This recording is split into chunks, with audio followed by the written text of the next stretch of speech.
Okay, just let me know, Chip.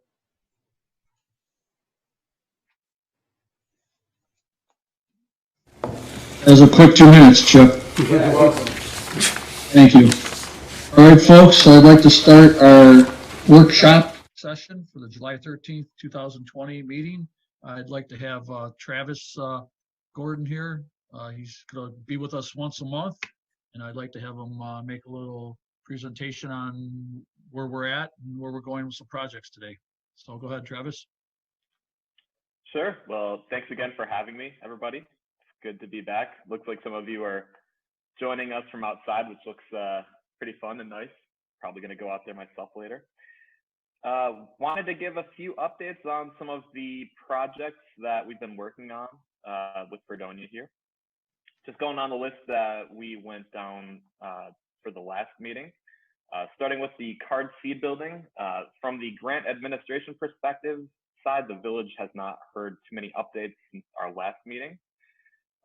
Getting into, so we're assuming that things are going pretty well. Labella is actually the company that is doing most of the grant administration on that. They have received the extension, so hopefully all is well on that. Getting into the parks project, as many of you know, because you probably walked or drove by it today, the park is making steady progress. We had a nice walkthrough last week with Joy Keebler and the contractor, Scott Lanyard, where we discussed some of the particular elements of the park that I'm hoping to go over with you guys this evening. But the half of the park closer to the Barker Library is more or less complete when in terms of pouring concrete and stuff. We'll be able to start seeing benches and things going back in there very soon. Scott Lanyard should be able to be out of there, if they're not already out of there, so that the farmers market can start using that space again.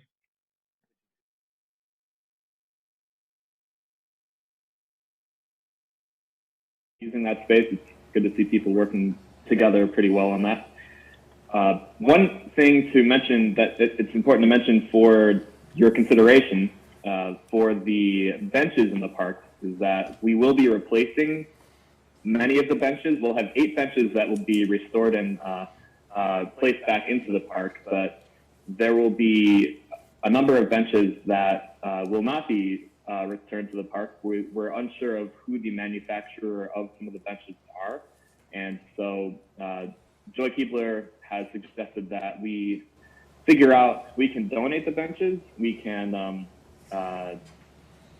you know, we have a lot of different options in terms of what we can do with the benches that will not be returning to the park. We can put them in different parks, but like some of them are in rough shape and are not, they're cheaper to replace than to repair. They had salt damage over the years, and so they have some rust and things like that going on.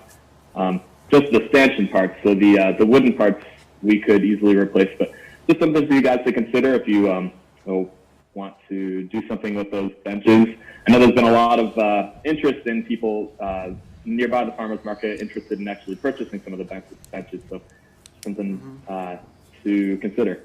So yeah, so that half of the park is Travis, can I ask a question about the benches? Can you hear me? And no, you can't. The other half of the park, the folks at Scott Lanyard have started using air spades to dig out the area around the gazebo.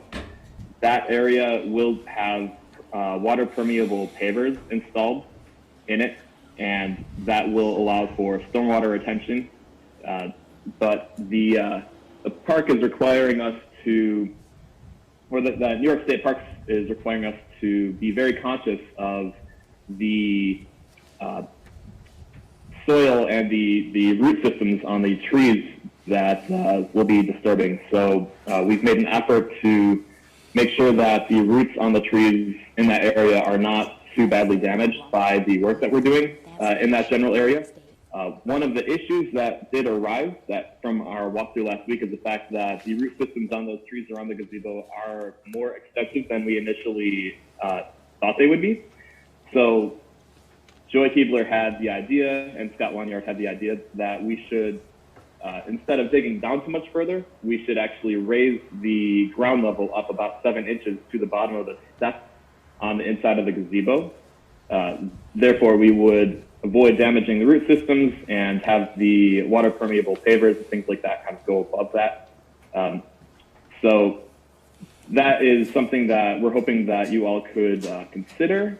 It's not going to impact the cost of the project very much, but the one thing that it will impact will be we'll have to replace the railing at the gazebo.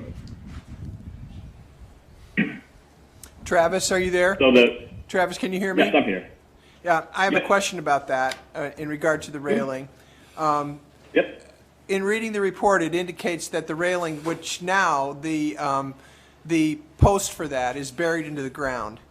And in making it going from 3 steps to 2 steps, because you're raising the level of the ground, you are recommending that that post now be attached just to the side of the step. And from my experience, I think we really need to bury that post back in the ground. That side mount of a railing in such a used park won't last very long. Yeah, I don't know if we made any really strong determinations in terms of how we wanted to anchor that, but I feel like that's almost more of a Tony question and a Joe Keebler question to some degree. Our concern was that we wanted to make sure that you guys were aware of the fact that this is something that we would propose in order to keep the health of the trees looking pretty good in that area. And we could either have EPW do the work, and whatever that work may be, if it's anchored to the, we have a anchor to the ground or anchored to the actual gazebo itself, that's to be determined. But we could have DPW do that, or we could get a quote from Scott Lawnyard to do that work. So I was curious to hear your thoughts on how we wanted to Travis, deal with that. The other question in regard to that was, did the state requirement or mandate in regard to the treatment of that because of the roots change since the initial proposal? Because those roots have always been there. I'm just curious as to why now it's suddenly, we have a change order and we didn't take those into consideration to begin with. The root systems are much more extensive than, so I don't believe the state's requirements have changed tremendously, but the roots were much more prolific than we initially expected them to be. Like, they started using the air spade, and if you take a walk over there, you can see that there are a lot of smaller, smaller than 3-inch dimension roots, but still things that we wouldn't want to damage too much with the work that's going on there. It can be done, and we did discuss pruning some of those roots that are smaller than 3 inches, but we don't want to do too much of it. Can we step back to the benches for just a moment? Sure. The benches that are being, the new ones, are they going to match the benches that we currently have? I believe so. So the 8 that will be reinstalled into the park are from a bench manufacturer, and the name does escape me, but they're able to get the same model, so they would be the same type. However, there are going to be some smaller benches. So if you look in the park, there are some semicircles in certain parts of the park where we'll be installing some smaller benches. Right. Yeah, but in general, they'll have the same aesthetics as the benches that were there before. Because we're recycling a lot of the material, the outer skin of the material is going to be converted to fit the smaller bench. Yeah, I just was curious if they look the same, because if you're going to put metal benches up as opposed to what's there. And, part of the plan was. Travis, I got a quick question regarding the grading of the pavers. Now, you're saying that you want to lift the soil up, so it's going to add inches to the step. So does that change the grade or the pitch going outward towards the, say, the fountains? Right. Now, are we going to increase that pitch line, or is that what you're saying? So. Yeah, it would. The pitch would be pitched away from the stairs of the gazebo. So if you're looking at the gazebo from the fountain, it would be pitched to the left and right of the gazebo. So it would change the pitch, but that also would actually benefit with the stormwater design that we have going on there. So We wouldn't have much standing water in that area. So there's not going to be a step, it'll match the sidewalk or wherever it joins to the ground? It's Right. going to be at ground level? Right. Yeah, it'll kind of go down to where the sidewalk is. Yeah. Based on the distance from the gazebo, say to the fountain, you're not gonna notice that grade. It's gonna be a slight grade that's gonna come right up to that step line, right? That's my understanding, correct. Okay. Did we need an arborist to come in and take a look at that root system now that it's been exposed, or is that something that Joy can make the call on? Joy definitely made the call. That's part of the reason why we came down there last week. She was able to look at it and say, it's not going to damage the roots too much by us digging down, doing some selective pruning, and basically leaving in general like a 7-foot diameter around the existing trees. So we won't be putting pavers any closer than roughly 7 feet in most areas. Thank you. Yeah, Can I ask a question, Travis? absolutely. My concern is doing semi-permeable pavers, which I've done before in Dunkirk, but pavers are a maintenance item for the future. Weeds, all that. I would have preferred stamped concrete, but I mean, I wasn't involved in the design. Do you know anything about that thought process? Yeah, Well, the idea of the permeable pavers was to allow the water to get through to the roots. If we do stamped concrete, then you're just relying on water to maybe get through the cracks or the perimeter, and that's The gonna, drainage was a big issue. yeah, there wouldn't be enough water for the trees. That size Right. would create a flow of water. If it's permeable, they'll just goes, a lot of it goes through anyhow. Yeah. Yeah, but that was the reason why that design was used. I will check in with Joy to see what the maintenance schedule is on those, because you're right, like there's always going to be a little bit of weeding and stuff, but she might have a spec that we can look at that'll show exactly how often we need to be doing things to them. It seems from the meetings that I've attended with her that these are very low maintenance, but there's never no maintenance, so yeah. Okay, very good. Any other projects, Travis? Oh yeah. So well, just getting back to that real quick here. Are we in general comfortable with the idea of switching to the raising the ground level at the gazebo on that one side about 7 inches? And also, do we have any thoughts on, would we rather have DPW do the work for raising the railing, or would we rather have Scott Lanyard send us a quote for that? Well, yeah, can we We get do a have a quote? contingency for things like this. Well, But can we get a quote from Scott Lanyard? yep, That's, I'd like. they're to get a putting one quote. together. Yeah. But again, I really feel strongly about it being put into the ground and not attached to the side of the steps. Ask them for two options. Yeah. Now, Yep. Give us two I also options. asked about the steps themselves. If you're gonna raise that up, do those steps have to be removed and then rebuilt? The steps shouldn't need to be changed very much at all. It's mostly just the railing, because when we raise the railing needs to The be grade.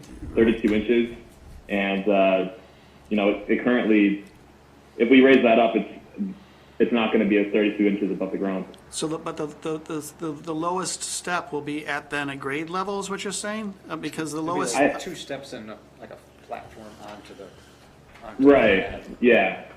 So it's gonna be just two but there's steps. on the- currently 3 steps Right. on those, The on the third stairs. step will Do we become have part to, of the pad. that now to remove that lower, the bottom I step? think they're gonna blend it in with the tile to kind of give it That's as what I that- wanted to Yeah, know. as that. That's the way Yeah, I think you're renderization right. would. Yeah. Okay, so that, the There first isn't one's any, gonna. concrete gonna be- tearing out or anything like that. That's what I wanted to know, thank you. I have a question. I mean, when I went to the meeting a month ago, Roger was there. I expressed concern about that tree with the big roots at that point. That tree has been assessed to be healthy, right? I mean, that tree is old. Those roots are huge. You're talking about the one right next to the gazebo. Right to the, yeah, it's like right to the left, that big old one. I believe so. Yeah. I mean, part of that report was from the arborist. Right. He walked around and Right, did like and said but yeah, I and just. the ones that were weak or the ones that were sick, I think we did have some people come in and trim them, right, Travis? Well, he took out a few too. We took out a few Yeah. that kind of cleaned that Right, all up. just that tree just doesn't, That was to me, it also, doesn't look I good. think, DPW, we have to do, part of this grant involves some in-kind work, and I think some of that tree pruning and stuff is gonna be done by DPW, if I'm not mistaken. Yeah. Yeah, we already did a bunch last year, and my concerns, I agree with Eva Dawn. The stability of the steps should be in the ground, not attached to the current treads for the realignment of those steps. My other concern is the pickets and the railing around the gazebo. The white picket, wooden posts and so forth. Since I've been here for 2 years, we repaired them 2 or 3 times. Is there any consideration for properly replacing and or fixing them? That's outside the That's on scope of us. the project. That's on us, not the project. I agree, I think the gazebo needs to be renovated, but that's outside the scope of this project. That's my question. Thank you. And unfortunately, that's on us. Yeah, that's something we need to take a look at doing though, for sure, We can Definitely. blend it in with the fountains, try to get it all done at once. yeah. And the cameras, and the fountains, and the recycling motor, yeah. It is a little outside the scope, but I think when we do touch those, we are also going to have to raise, because those railings are not high either. So they'd have to, in order to be accessible or, not a hazard, we're going to have to raise those up as well. So that's a separate thing that hopefully we can get another grant for at some point. There you go. Yeah. I don't think you need another grant. I think that if you have enough contingency at the end of the current phase of this project, Right. you might be able to include that as a change order, and I hate change orders. But while you're doing this project, ripping up redoing the park, it would just make sense to do it now if the change order was acceptable to the board. Something Great. to think about. Okay. Yeah, so I will have Scott Lanyard put together a quote for that. In fact, Joy asked that they do that. We just haven't received that yet, but we're going to give them the green light to raise the pitch and raise the ground level by 7 inches at the gazebo and Yeah, have it sure. drained to both sides of it there. Okay, awesome. Alrighty, so the other half of that project with the streetscape design, we haven't had too many major changes on moving forward here. We're still waiting to hear back from the state on some of their comments, additional comments on some of the streetscape designs that Joy has put together. Moving forward with the Smart Growth Opera House project, we have a post-bid meeting for that actually tomorrow morning at 10 a.m. I'd invite you all to join at the Zoom meeting if you're interested, so that we're going to be reviewing the bids that have been accepted to be doing the work on that project. If anyone's interested, just let me know. And the other work, so we haven't heard much about the Opera House, not the Opera House, the White Inn since our last meeting. We're working with Nate Aldridge from the county to court some investors, and so that is still an ongoing project. The other work that we've been working on recently has been putting together a scoping document and a cost estimate document for the village comprehensive plan and possibly the town of Pomfret comprehensive plan. So we've been working on looking at the existing plan and seeing exactly where it lacks, where it could need some sprucing up. As many of you know, if you've looked through the plan, this is a document that is very technical and lacks a lot of specificity in terms of implementation strategies. But it does have some good information in it. But there are areas that are a little bit dated that could be spruced up in terms of things like zoning and things like that. So we are working to get something put together for you guys in terms of exploring cost options and possibly working with the town of Pomfret for a joint comprehensive plan with strategic plans for both Fredonia and Pomfret. So we will hopefully have more updates on that for our next workshop meeting here in August. But that is most of what we're up to these days. Any additional questions?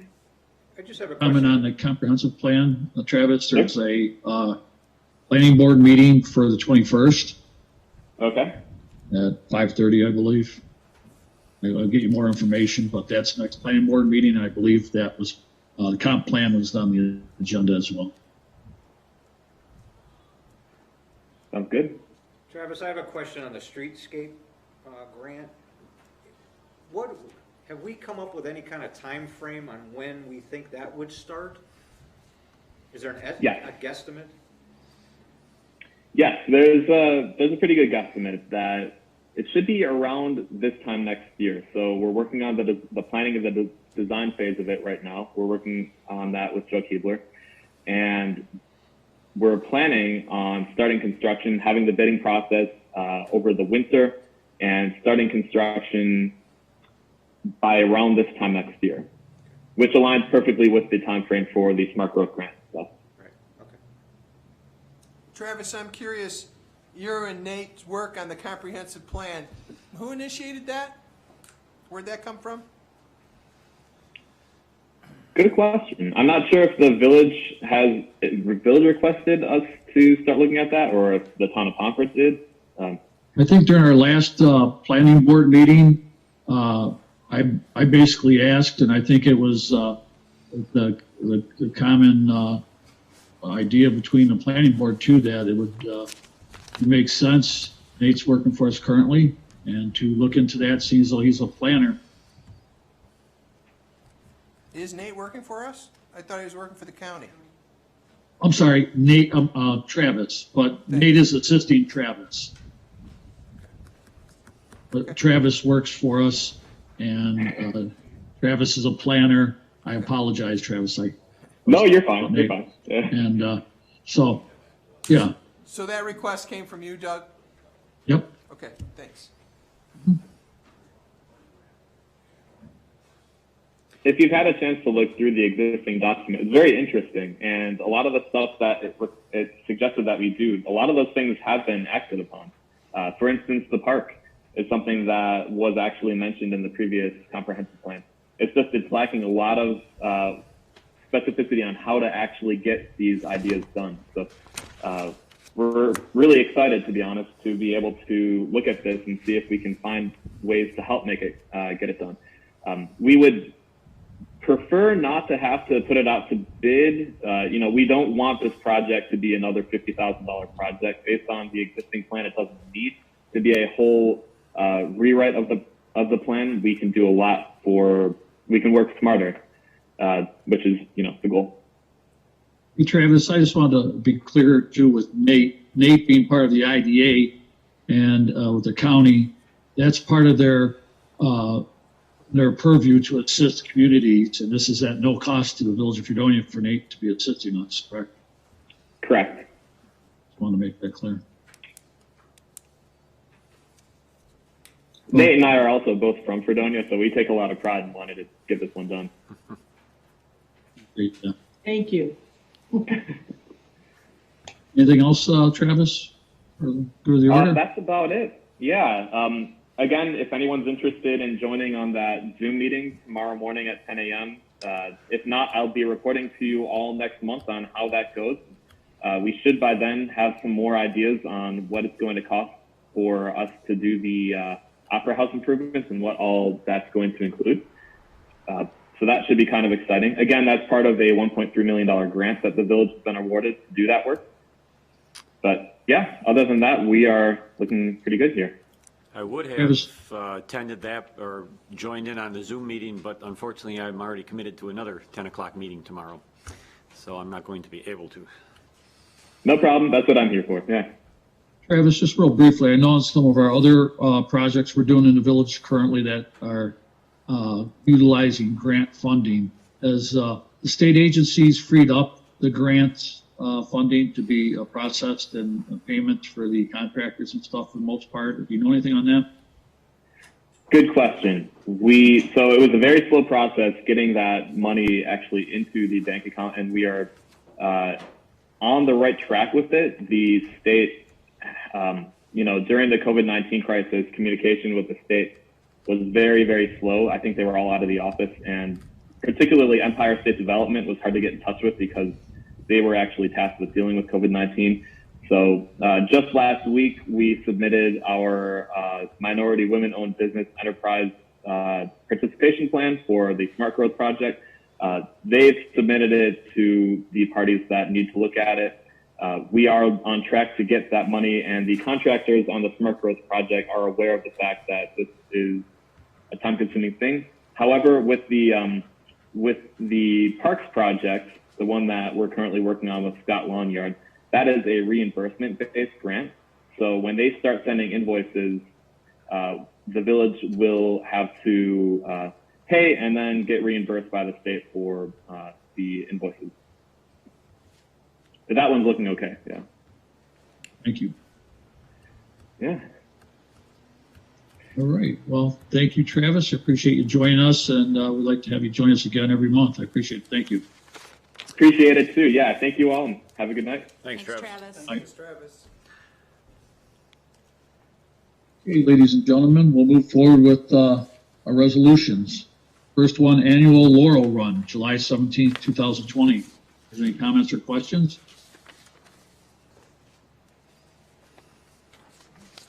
Two, liquor license 30-day waiver approval. This is for the business on Route 60. City Grill or? City, Yeah, Wing City. Okay, What's Wing it gonna City. be? It's being rebranded. yep. Same owner or Rebranded as different? something, but that's the business it's gonna be going to out there, and that's what that regards to. Buddy Okay. Brewster's questions? Ale House. No. All set with that? Trustees? Yep. Okay. Number three, Nancy Beeson appointed to justice for the village. This last week, Judge Prince passed away, and we need to appoint justice for the village. Any questions or any comments on that?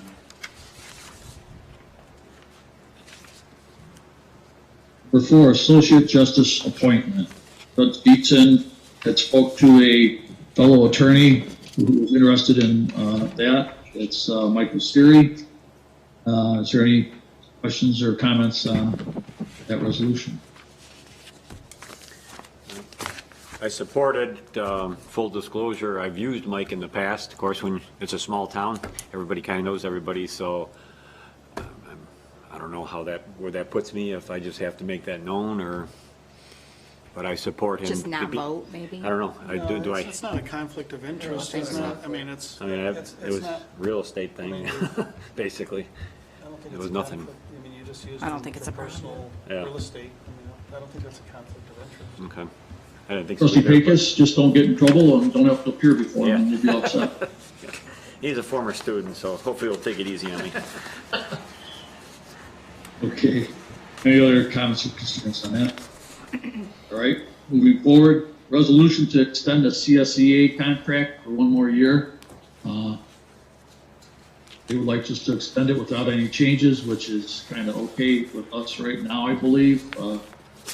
How did we miss the window on that? I don't understand how we. We didn't miss it. There just was, Dan Gard, are you on? Yes, I am. Yeah.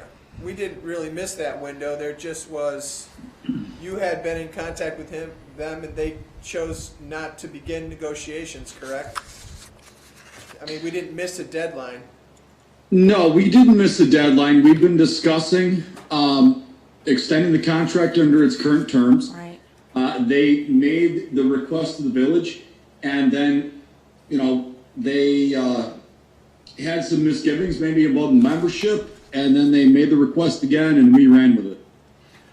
Under the current terms, does that mean then, as is this year, right now, should then next year when we go into the negotiations, if there's any type of increases, would that be, include any kind of retroactive type pay or? That's a negotiation. Right, it might, Only if depends. we negotiate that. I mean, But I mean, what I thought would be, if It's not an they're automatic. asking for an extension, and then it would be that there shouldn't be any retroactive considered, at least. That would be part of the committee that works on that negotiation. It's not automatic. It's, something that's what I has was, to- it wouldn't be right. automatic. Right.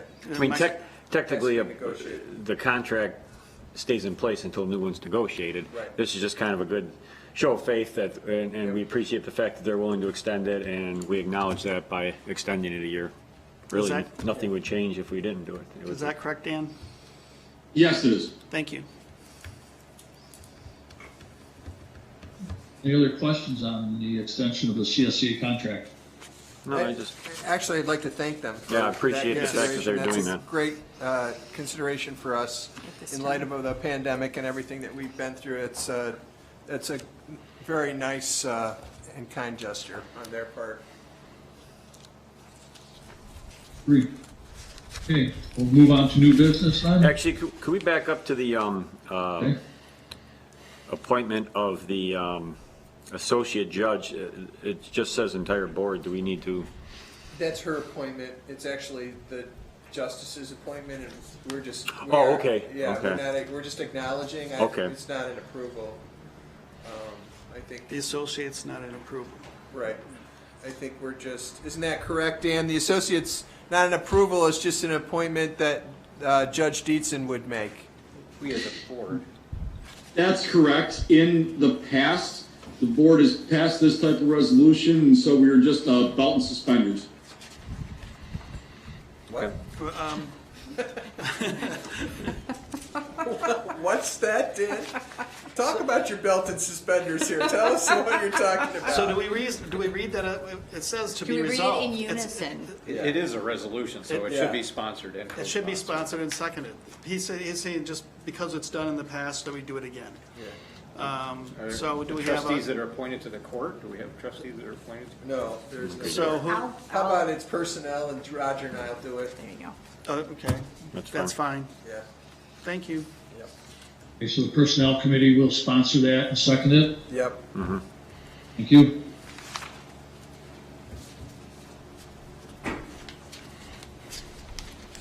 Any other questions on the resolutions before we move forward? Okay, moving forward, new business, noise ordinance issue. Was there a specific trustee that brought that up would like to speak on that? Is he concerned that, This came from a citizen, Doug. We had a Oh, did it? correspondent. Right. yeah, Right. Okay. All right. Is there any comments or questions on that? is he saying that the noise ordinance as it exists does not allow for, There's a lot of leeway in this law. that- right, I think it was Vague. designed back when entertainment was inside, people were inside their homes, you know, the noise level could be at a certain point. Now with open air facilities and outdoor concerts and bands, it There's may more. need to take a look at how we update that noise. That's kind of how I read into it. Yeah, so he's asking for, Kind of a review of our noise ordinance, I guess, is, well, he wants a clear statement of how it should be handled instead of having this just kind of an up in the air Right. choice of just, you know, if somebody calls, is it bothering you? Well, if it's, according to our, if you take a look at the actual ordinance, I mean, there's the guy to talk to. No, police. Okay. All right, then, I mean, if you take a look at it, I mean, it specifies that, you know, if it's a disturbance within 30 feet and Right. somebody complains, you know, It's after 10 o'clock. after 10 o'clock, I mean, we do have, you know, specifics on our quiet time here in the village, and well, I was contacted by both one of the property owners and the residents, and they both want to come to an agreement of how this could be handled, so it's clear, not you know, just kind of random. But it should be, they're both looking for something that they could agree with in our community, because like you said, it is different than it has been in a long time, and the people around, the residents around the town don't want to be disturbed at different hours than what they're used to or whatever. But also the businesses need to be able to thrive, and it is a new era. We're trying to attract new business, and they have businesses are now making big investments in our community, and there is sound that comes out of these businesses because they are slightly different than what they used to be. But they are within their rights as far as having those type of operations in the C1 district also. So how do we address this law to make everyone happy? Like I said, the businesses want to be able to schedule bands for their outdoor areas. The residents don't want to hear it, after certain hours, but the business owners, say, well, we need to have it after 10 o'clock, not like it says here, in order to make our business survive. So they want to be able to have a club feel outdoor because they are permitted to. But if the noise ordinance prevents them from doing business, then they have an issue with that. But also like I said, the residents, they don't want to. 2 blocks away, don't want to be opening their windows at after 10 o'clock and hearing loud music. So I don't know what the answer is. I've seen other communities use a decibel level. That's a real tough one to do because then the officer's got to, have what's considered the equipment, which we don't have the equipment. And what is considered that? That's a lot involved in that. You got the equipment? Can you get us some equipment? Well, a decibel You can't even hear us. A decibel reader is really not. No, but I'm just saying that might be an expensive option. equipment, I don't but, know. yeah. We could take a look at other communities that have outdoor type. I mean, they're looking for a pretty quick resolution. Both, actually, the residents and the businesses are looking for a pretty quick resolution to kind of address this in a permanent way. I know some communities offer permitting, but the businesses don't feel that they should have to keep buying permits every time they have a band. They kind of want to have something in Like a blanket or something. A blanket coverage on this. Mayor, could you put together a team or a small group of people that could? Well, I will tell you this. First of all, Trustee Linden, is our code enforcement officer LaBarbera there? Yes. Yes. So the business is properly zoned to have that, correct? Correct. Yes. He said yes. Yes. Okay, I'm sorry, I didn't hear. Okay, so like Trustee Linden, you pretty much explained it well. I mean, you have a new business. We're trying to encourage growth of business and their economy in our area, and we're trying to also make sure that we appease our residents. Now, this isn't happening 7 days a week. This is happening either 1 day or 2 days on a Friday or a Saturday. Right. And most likely it doesn't go past 11 o'clock. I think both sides need to come together and give in a little bit on either side. Like you said, a special use permit, that would cause the businesses to require them to spend more money, but it would not solve the problem for the residents. Right. So you're still having a problem. Mayor, if I may, Yes. Chuck, if you want to find a very easy resource for a problem that we already dealt with in Dunkirk, Dan and I went through this when we built the boardwalk down there, and there was a decibel issue for years. And then the city, with Chief Dave Ortolano and his crew enforcing it, you set a minimum decibel level and a maximum decibel level within the hours that the board would wish. It didn't require any special permitting of businesses. And the police in Dunkirk did, and I still believe they do, monitor decibel levels, because that area down there was an economic boom, and it still is. So I think it's pretty simple. Chuck, you may want to reach out to the city, whoever is running the current zoning office, but certainly Chief Ortolano is very familiar with what Dan and I and he worked with. Well, Does our police department have a decimal reader? Yes. I mean, our police does our police department have a decimal reader? I don't know if yours, the village does, but we the don't. city definitely I does. thought that Chief Myers, I thought we had this conversation a long time ago, and he had described what he had did. And I thought they had a decimal thing that would measure the decimal readings, off the property line. It's such a weird situation because depending on how the wind blows is how they're getting the noise, I mean, if and it's a clear being on Lake calm Erie. night, I mean, you could hear things, Yeah. At my house, way up here in Fredonia, I could hear the road tracks in Dunkirk, like they're in my backyard. Oh, absolutely. Right? And way down by Route 5, and other nights, not at all. Yep. It all depends on the wind. Right. I mean, On a the clear air. night, I can hear the music on the pier on my house Yeah. on East Main Right, Street. so, maybe in this instance, when the complaint was made, it was a calm, clear night, and the sound traveled, but that doesn't solve the issues. One of the complaints came from Chestnut, which was like a mile away. I was surprised that they would actually hear that. Well, it's like a But- fishbowl down there. Yeah, but I live in the creek and everything. Yeah, it goes is. in the creek. I lived across the street from Mickey Rat's, and I'll tell you, there was nights where you couldn't even hear yourself think because the music was so loud when it came off the lake. Right. Yeah. But then there was other nights that you didn't hear the music at all. It blew down the lake. Right. And they had similar problems like this too, where the people on the lake would complain about the noise and stuff. Evans did do a noise ordinance type of thing, and I could probably bring that up, get that online and bring it up Sure. so that we can all see. I like Roger's idea of Doug putting together something quickly in regard to the study of the decibel thing, because I think it is going to come to measuring the noise level.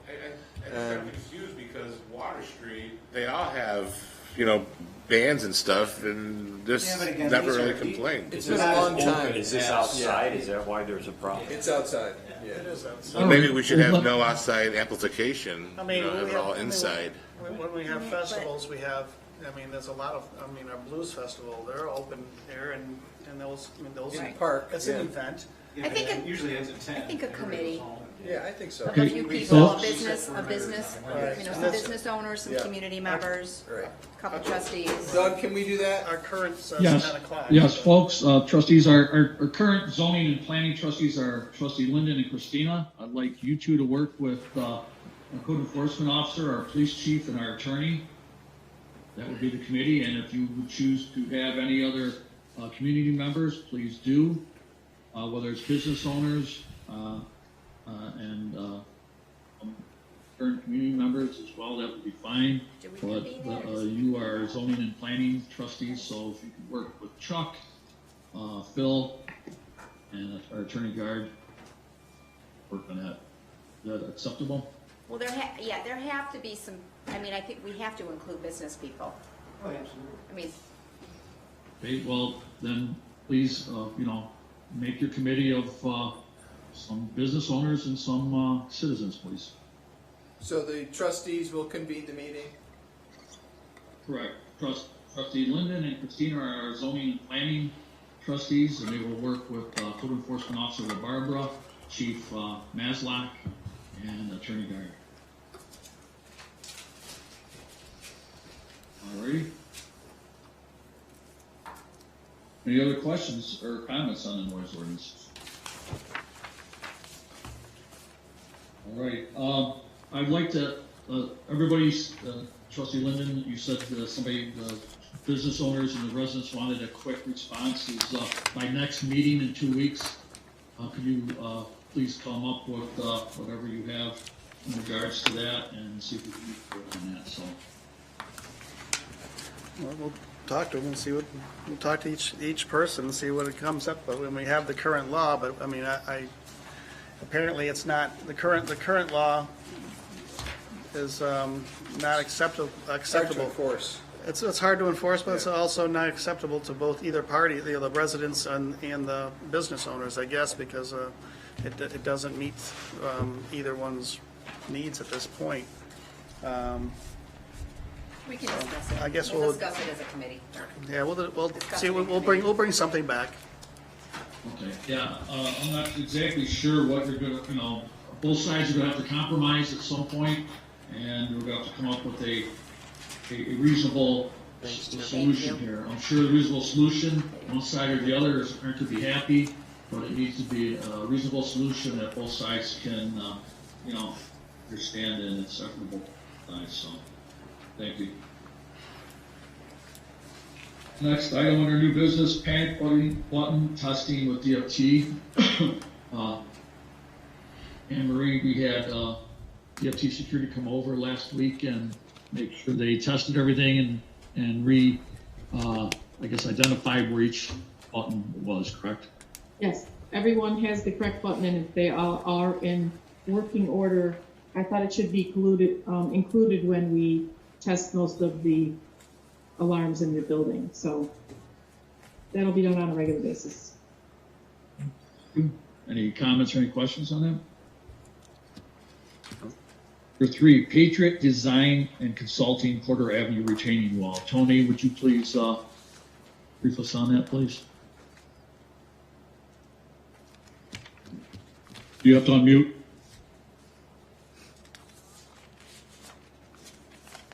Thank you. You muted back up, Tony. You have to unmute again, please. Okay, when we did the emergency permit request from DEC and Army Corps of Engineers, I believe it was at the end of 18 or early 19, they gave us the permit, which was a huge going forward to get it that quick, to do what we did with our enforced people. We started December 23rd and finished December 27th of 19. Rex Tolman designed it after he had gone through resolution, the village resolution to authorize him to do the design. The caveat that I got from my resources at Army Corps and DEC was they granted that temporary solution with the box culverts, but they put the notice on the village that they wanted a permanent remedy to that the village had to agree to do by I think it was middle of 2022.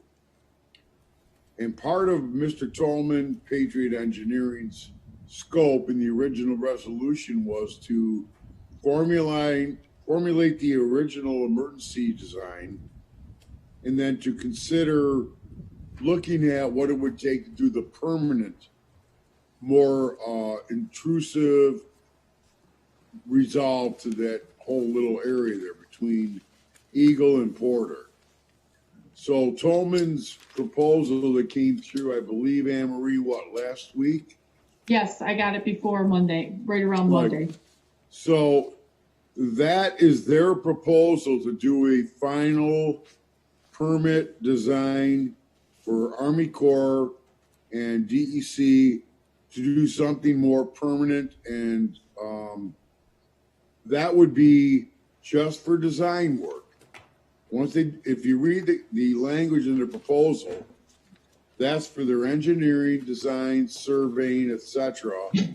And then they would do advertising for bids, bid awards, construction administration, and all. So the cost of whatever they come up with in the future is yet to be determined, but it was made very clear in all the contracts came through with Attorney Guard, Mayor Landis, the board back then, the board of that time frame. They gave me the okay to do a repair to stabilize that road and that water main, 12-inch water main. This is something they're requiring that we do with more permanence. It's going to be a capital project, but we don't know the size of that capital project until or after the board decides to award Patriot the resolution to go forward to fulfill that commitment. Isn't part of the engineering study to figure out, determine approximate cost of the project? I mean, we're being asked to spend money for engineering when we don't know the cost of the project and determine a percentage of the value of the project. I mean, based on what you're talking here now, about a little over $43,000 for just engineering so far total. I mean, if on what a normal contracts tend to go for engineering, you're talking a projects between $700,000 or $800,000 for that little creek. And now, and I was also under the understanding that that box culvert was going to be the permanent solution to that. Not, yeah, that was going to be the permanent solution to the repairing that. We wouldn't have to deal with it ever again with that box culvert. And I'm also not questioning if it's a waterway that's going to require Corps of Engineerings and all that stuff like that. This is not a county project, you know, being a culverts on waterways within our county? No, the county gave up culverts years ago, 2007. They dumped it in the laps of the city and the villages and the towns. And secondarily, Jim, with all due respect, all of this, before it was resoluted by the board, Mr. Tolman to do the initial emergency request by the DEC and the Army Corps of Engineers. It was all laid out in the original proposal and the permits, which you should all have copies of from DEC and Army Corps. If you need copies, I've got them. I've got a file going back to 18. As far as Patriot Engineering, their estimates, I don't know what the final cost of this is. I know that at the time we were all thrilled, including the board members and Mayor Landis at that time, just to get that okay to stabilize that. Right, to stabilize it, correct. I've always known it was a temporary, quote unquote, temporary solution. Army Corps always supersedes DEC, and believe it or not, that little Wiley Creek is recognized as a controlled stream, which I argued heavily against. But because where the discharge from Porter goes into Canada Wheat Creek there, and it's only a 4 or 5 foot step down from the bottom of that pipe to the stream, their argument was in high water flood situations, steelhead and rainbow trout and brown trout could get into that pipe and traverse up that little drainage ditch, believe it or not. And I was confounded, but I relented to their discretionary powers at the time to get the temporary fix.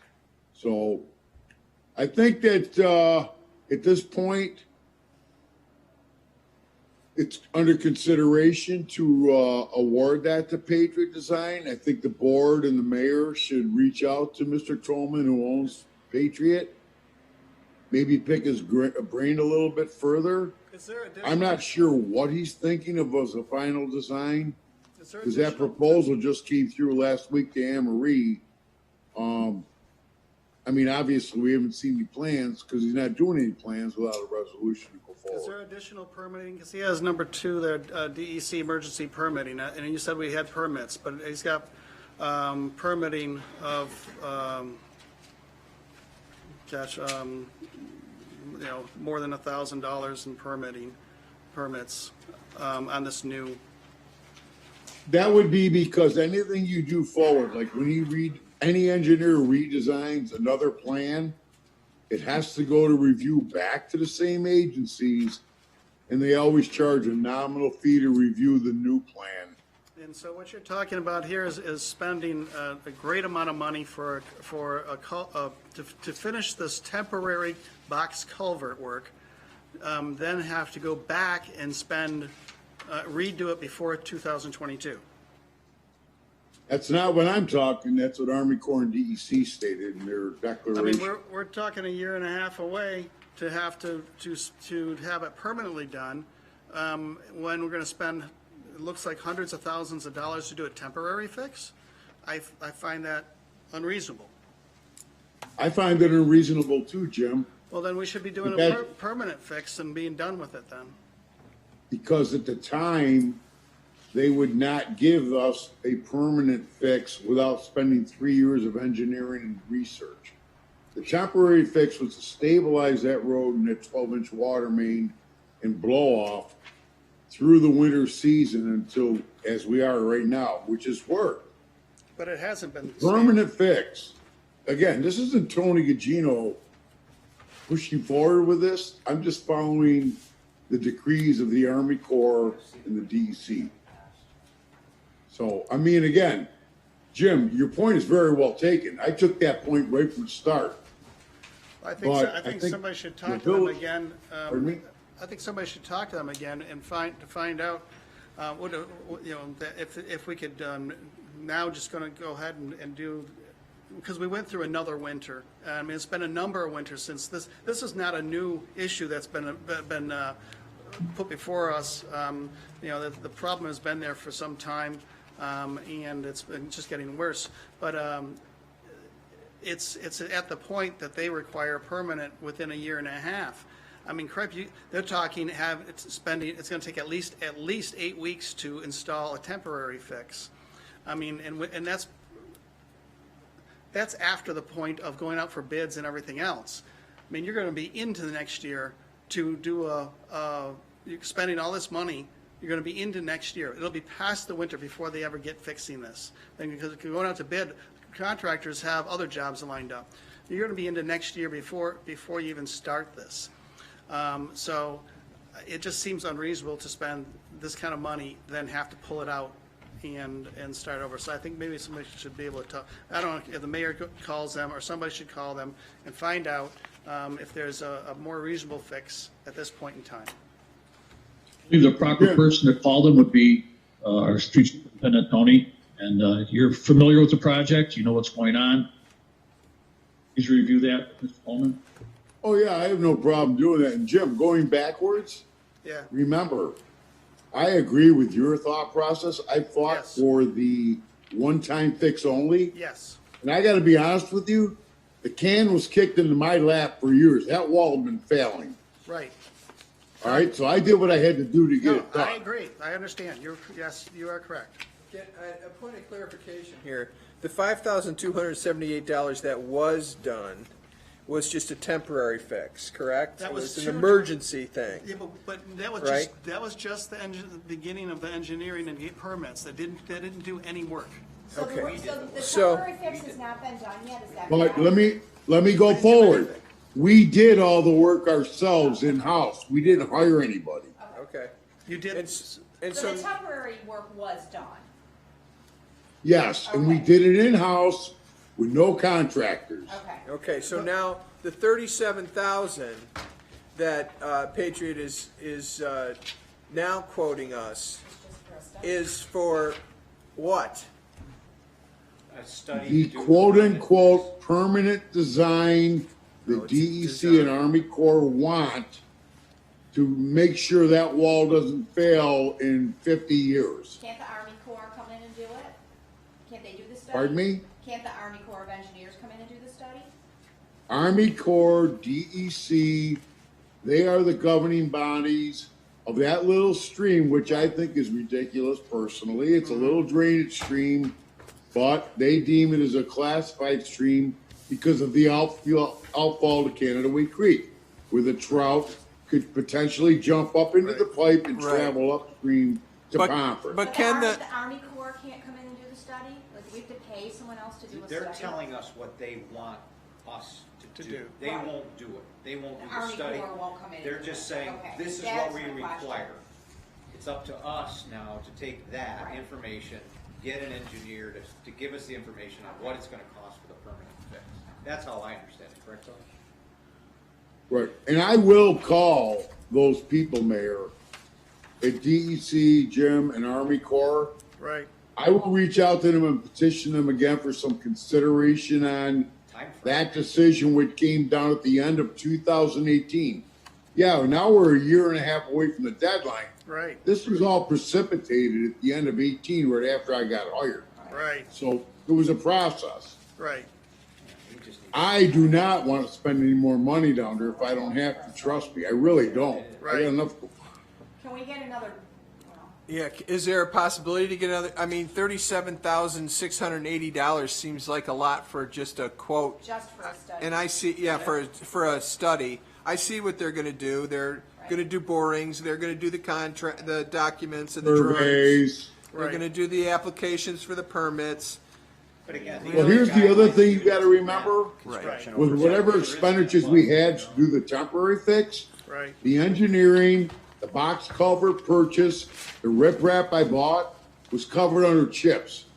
And CHIPS is already reimbursing us. You should be getting a check shortly. Oh, As okay. well as my Central Avenue project and others.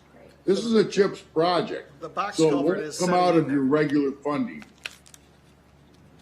Okay. Is that the box culvert that is sitting in there right now, is it working effectively at this point? I think it's working wonderfully, even with all the flooding we've had over the last, And the several. riprap that's storms. down there, is that preventing it from any further erosion? Yes, right now, I'm thrilled with what happened there and how it works. Again, that's us, me, the governing agencies, with all due respect. I don't know what the issue is, but I don't know what they want. I mean, I really don't. And Is there a time? I'm thrilled that we got done what we did, as is Jude from the town we don't have much time. and the residents, but, So they've got a deadline. We've got I know time. one thing. Right. He's asking. The DOT gentleman that handles our chips certainly recognized that as a chips qualified project. Okay. So anything going forward, okay, once we, even the engineering, whatever it is, 37 or 43, that is qualified under chips. Okay. Road reconstruction stabilization. Okay. Okay. Thank you. I appreciate that. Yep. But yeah, if you could look into that timeline and talk to them, I mean, with all that's going on and all. Sure. I mean, and that would be probably helpful. I mean, I would be especially- glad to. It's not a Especially problem at all. if you could, explain to them that the temporary fix is working quite well. And if they want to even take a look at that, I mean, maybe they would consider that to be a little longer term. Yep, no problem. I'll do what I can, Jim. I really appreciate that. Thank you, Tony. Thank you. We asked for an extension of a deadline because of COVID. All right, any other comments or questions on the Paytrik design and consulting for Avenue retaining wall? All right, moving forward, Class D water license stipend for Scott Marsh. Scott Marsh holds a Class D license distribution that we need to have for a municipality. This is really needed, especially with all our water main breaks. The DEC and yes, the health department requires that. So, are there any comments or questions on this license? He wants a stipend. I believe it's a mandatory subject of negotiation, so it should be a MOA, memorandum of agreement or understanding, and we need to have that. So Who's it's been gonna be- doing it since our last department head? I know that previously Chico Lascola and Jack Boland. Chico had it, Perry, I think, had it. Yep. Perry and Scott got it at the same time, so Scott's been doing it, even though he's not receiving any. So he's been doing it compensation. since Jack left or since Chico left? Because Jack had it too. Probably since Perry left. Harry. Okay. And so, I understand, He's had it for a couple of years now, Yeah. he told me. so, and he's been doing that for a couple of years. Yeah, I mean, my understanding is, the mayor kind of said is, if we, based on our residency, we need somebody with a water distribution license, a Class D license. It's a New York State requirement. It's issued by the state, it's approved by the county. Basically, once the water leaves the plant, our Yep. water plant, that person is responsible for it. So any water breaks, any work, any changes, Scott has to be involved in there and reports to the county what's going on. But we also have, there is another employee in DPW that has an even higher class license, correct? No, I believe he's the only one that has this class, this license. I thought And Mr. Tony might be able to I thought clarify Mr. that. Valvo had a class B. And it's also true that Chris Surma and the employees at the plant have at least Class C licenses, correct? But my understanding is it has to, once it leaves the plant, it becomes part of the distribution. So Right. if the DPW is handling the distribution, then someone within that department has to have that Class D license. My other understanding, and I don't know where we lost out here, but Tony, I think you're required to have a Class D water Yes, license. I think that's the point too. And if I remember correctly, back in the job description, you were supposed to get that Class D license. Now, Village, in the city, and many other municipalities, the normal job description for the job I'm doing right now says that as a standard, but normally, if you have one person within the city, village, or town that has a Class C, that satisfies the needs. So We can- went 3 right, but years, our the city transcription without of the the- Class. Yeah, I understand what you're saying, but what you're saying is as long as Chris Surma has the Class C, we're covered. No. no, he's part of the distribution. Scott Marsh, when I got hired, was in the process of going for a Class D training. Also at the time I got hired, Jude Gardner was covering the village of Fredonia under his Pomfret license. All right, so you had, Scott got his license several months after I was retained. And Jude, at that point, was no longer needed, as evidenced by Paul Snyder and the Board of Health and Bill Boria. You only need one employee. Now, if I got here and there was no one in the process, Perry had a license right to the day he retired, yes, then I would have made a more concerted attempt to get a license even after all the years of dealing with water breaks and everything I did in Dunkirk. In Dunkirk, I hate to keep going back to Dunkirk, I was not required to have the license because my water maintenance supervisor had one. You only needed one guy in the municipality. If the village wants me to get one, that's another discussion. But that's why the village paid for Scott Marsh to get his training and certification. And I helped him get that with Paul Snyder and Bill Boria, thinking that that would satisfy the normal needs. Actually, Tony, we have multiple people within the municipality with Class D, C, and B licenses. And if we only need one in the municipality, we certainly have fulfilled that. If you're saying we need to have them specifically in the water department, I'm not sure how that works. You don't see, Fredonia is different. Fredonia doesn't have a water maintenance distribution Right, it's part of the department. DPW. Right. You have the street department. You have the water So filtration. then if we don't. You have the have wastewater Chris treatment service, plant. Your operators that run the water plant and the wastewater treatment plant, they take care of those venues as far as certs. I mean, we get that. As far as distribution, and you're right, Eva Dawn, you have duplicity in the people certified at the water filtration plant. Right. Yes. But Roger's correct. Normally, once the water flows out of the plant through the system, someone downstream has to have a Class D license, which is far less onerous to retain than getting like an operator's license for a plant. I have a question. When Perry was here, right before he retired, he had just gotten that license. When Perry retired, Scott took the initiative before I got here to get his training because he expressed to me he wanted it. The village paid for his training. It still does pay for his refresher courses. At that point, if the village had wanted me to get a license, I would have pursued it. But quite frankly, it was redundant based on Bill Boria, Paul Snyder, Department of Health. You need one qualified guy. And quite frankly, at my age, I don't know how many more years I'm going to be around working for the village. I love what I'm doing.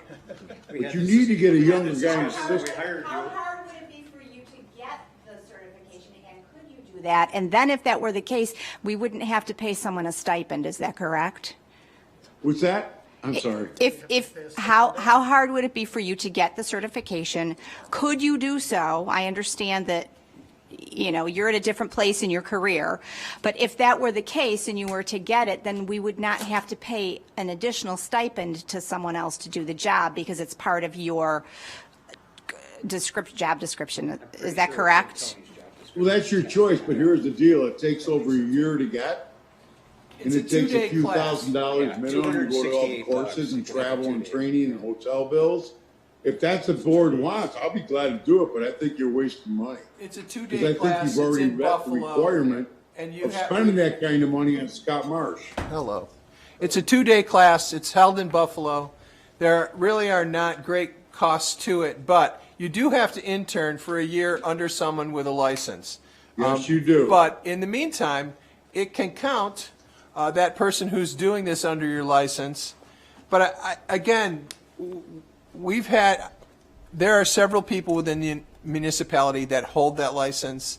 I think there's someone else within your department that holds that license. He holds Pat Valvo holds a lower class license. A class He ran Forestville, and the licensing steps go by the volume of water filter or pumped every day. Forestville is like 250,000 gallons a day roughly, where the village of Fredonia is 2.5 million. So Pat's certification is for when he was in Forestville. As an operator. Pat's very well versed on it, but the DEC doesn't award the Board of Health. The Class D is a higher volume of usage in the village or city. Okay, well, it's my understanding that it's Class B, C, and D, and that it goes alphabetically, and that a C is higher than a D and a B is higher than a C. Well, maybe I'm wrong, but I'm telling you, Pat was only certified for a certain volume of water in Forestville, much lower than Fredonia. At the plant. At the distribution in the village of Forestville, yes. We need to discuss further any kind of statement. We could do it. Any other comments, questions, concerns? Well, even if Tony got his license, then he'd be basically under Scott, who's got his license Or already. Jude, Or Jude, you. be happy to do it again. Yeah. That's who did it for us before. Still We've less been than working paying someone under a Jude's stipend every license. year. Yes, Yeah, yes. And I believe it's part of the job description. Yeah. I'm Yes. sorry, but yeah. I interviewed for Tony's job. I was denied that job because I didn't have a water D license. Yeah. I said I could take that class and have it in 3 days. Yes, I booked the class, had a check in my pocket, so it can be done. yes, it can be done. And And I think the reason that we haven't found, I mean, there was indication that there had been previous stipends, and where There there's is. no record of that, it's because they were part of the department head's salary. Correct. And when he said, Fredonia being unique, and he said the municipal, as long as it's in the municipality, that's, I mean, Chris is still in the municipality. It's not, it's at the water treatment plant itself. But it has to And be part of the district. It has to be part I of mean, the. Well, we've used the just- license of other people in other municipalities. Right. Previously, Right. so I'm sure that one within our own would be We can work acceptable. on it. I just want to say that I That believe in was my paying thought. people well If for we're a using job somebody well from done. outside, I mean, I believe it's important to pay people for doing, Yes. you know, their work and doing it well. However, I think that at this point, we have other options that we need to look at. We paid For for money. this kid to get, for this Yes. guy to Right, have this exactly. license. Now he's asking for money because he has it? Well, he's got, and Tony, maybe you can clarify this. There's like 18 to 20 hours refresher each year that he has to do. Right, I get that. Yep. I just, we're in a budget crunch right now. We don't know what the future's going to hold. I think that we need to consider carefully how we're spending our money. If he doesn't want to do it, then we'll get a hold of Jude and see if he's willing to work with us. I guess one thing I want to find out is, does Jude get a stipend? What the Yes. stipend is for Dunkirk Chris is- Yes, they do. He and Lauren get a $2,000 stipend. each? Yes. I think we need to Folks, discuss this a little bit more. Trustees, I can tell you, you know, with all the water main breaks, and so forth and so on, we've been having over the last few years, this is a position, whomever has it, we need it. You can't have these water main breaks and be working on them without somebody that has this license, regardless of whom it is. So I don't know if there's any fines if you don't. I'm sure there is by the DEC or the State Department of Health if you don't have these people in place. But we do. But just make sure we have somebody in place and we don't have a lapse coverage in this license.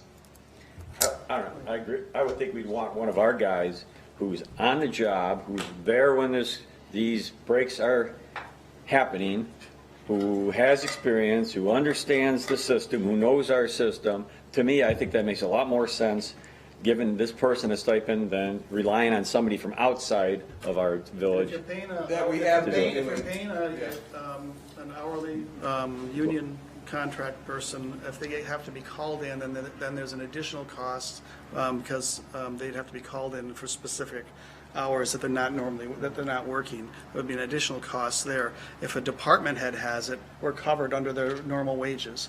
And if it was required by part of of his contract for a department head to have it, then they should. I think we need to look further into that as well. And there are other ways other than a stipend to cover payment. If and when water breaks occur, we can do it on an occurrence basis, and there are other options. I mean, if you have let's to say. call an hourly employee and on like I said, overtime, they're getting the stipend and extra hour overtime. So I think we can Premium look pays. at what our options are. I agree. We're ready, Doug. You want to discuss this some more, and we'll bring it up next meeting for a decision? Yeah, or sometime in the future, we can probably have some. I'd like it left on the agenda for next meeting, so maybe by then we can have garner some more information as far as how other municipalities are doing it. Yeah, we can bring it up.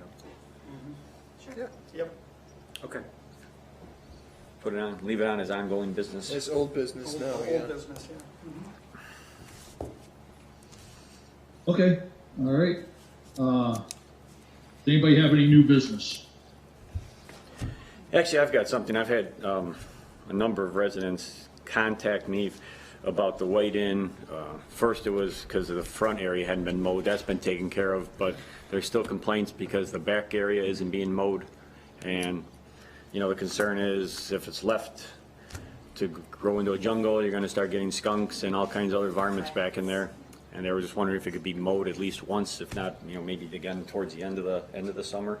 Doesn't have to be cut all the time, but they would like it cut so that just to discourage any varmints. The White Inn lot goes all the way back to Fredonia heating. Yeah, it's big. So, Big lot. yeah. And I think it it's- goes behind some of those houses. Yes, too. it runs all the way behind the house, all the houses on White Street to Fredonia Heating and Plumbing. But I think it goes even behind some of the houses on Main Street too. Yes. It's all the way Yes, down it does. to probably where McCoyak Johnson is. Behind So it's a considerable area that's always been maintained, like you say, Roger, and it is getting quite dense. I don't know what that would cost, Chuck, but even if we could get it. I believe that we told our contractor next time he goes in to cut it. The problem I didn't cut is because it's so expensive and it comes out of my budget. I don't want to use up, you know, all the stipend that I get from you guys for grass cutting on one property.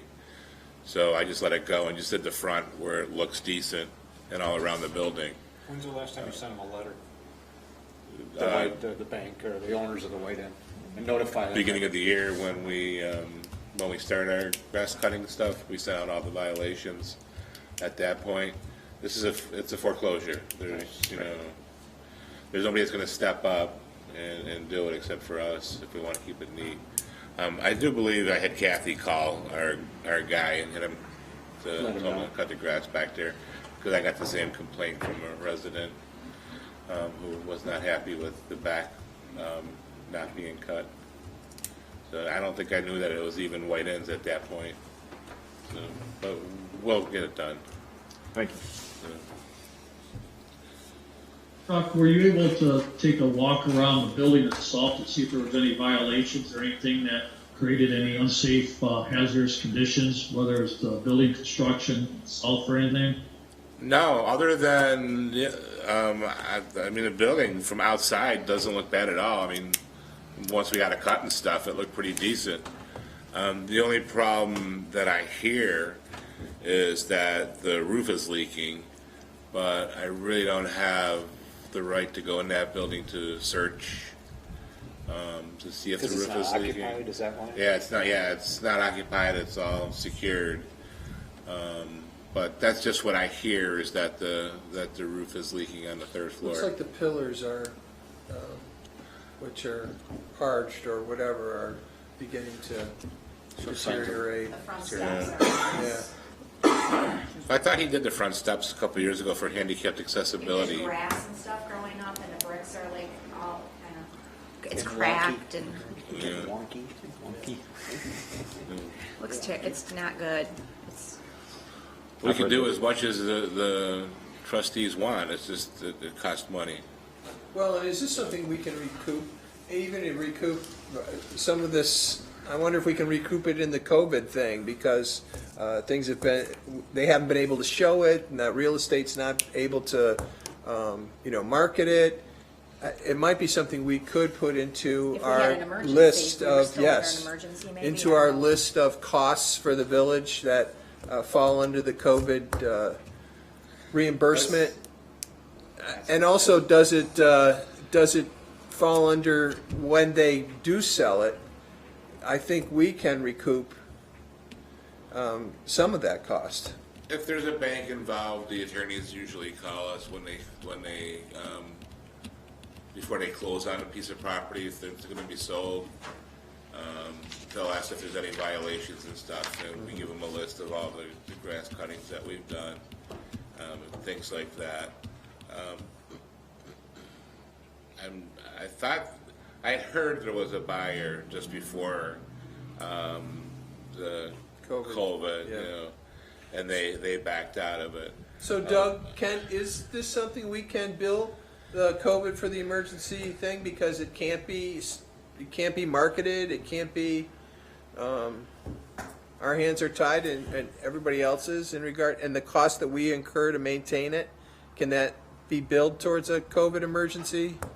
I will refer this to Attorney Guard, but I can tell you, I believe they're very specific in it has to be dealing with COVID-19 in hand, whether it's a emergency response or so forth or so on. Attorney Guard attended a webinar, and I believe it's very specific, and I'm kind of guessing this is not a recoupable or reimbursable expense. That'd be correct.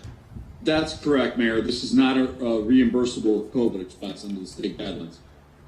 Does the land bank have anything to do See, the with land bank won't touch it because the bank foreclosed. If the county foreclosed because of taxes, the land bank could take it. But now the land bank's hands are tied like ours because it's a bank foreclosure. I believe it's not in foreclosure amount right now. I believe the mortgage company who owns it did pay all the back taxes and all the fines associated with it, so they are current with their taxes. It can't be foreclosed at the time. Well, with the county, it can't be. With the county, it can't be, but with the bank, who's paying the mortgage? It's a bank foreclosure, not a county foreclosure. Yes, right. The bank pulled it out, so, right, So the bank didn't lose its interest, Yes. they paid everything. yes.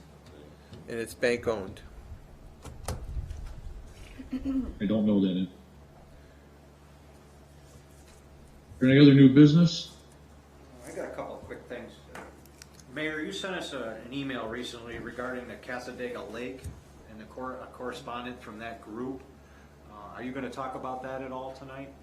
Yes, I was going to bring it up under new business, actually, when the trustees go through. The other thing I wanted to bring up, and I wanted to talk to the rest of the trustees, and I want to throw this out at you guys. It kind of hits home a little bit, getting a little soft. Judge, we lost Judge Prince, close friend, family competent. We all know that. I would like to make a suggestion that we move forward in maybe dedicating the courtroom in his name and his honor for all the years of service that he's done for us. That's nice. Maybe we could do some sort of small ceremony with a plaque dedicating the courthouse in memory of Judge Prince. I would like to see if the trustees are willing to go along with that with me. Yeah, I was thinking the same thing. I think a dedication ceremony and I think it'd be a way for us as a community to honor his service and the many years that he's, brought forth to our community. So if we could do that, Mayor, I don't know what it takes, a resolution, or if it takes a proclamation, or whatever it takes, but if there's some way that we could come up with an idea to come up with a formal dedication ceremony and rename the courtroom in his honor, I'd appreciate that.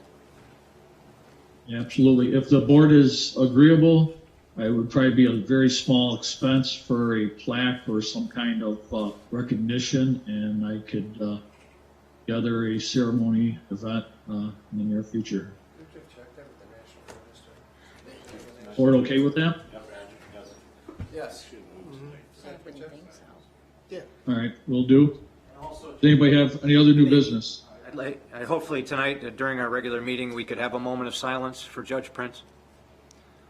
After our Pledge of Allegiance, we'll have a moment of silence. Great, thank you. Any other new business?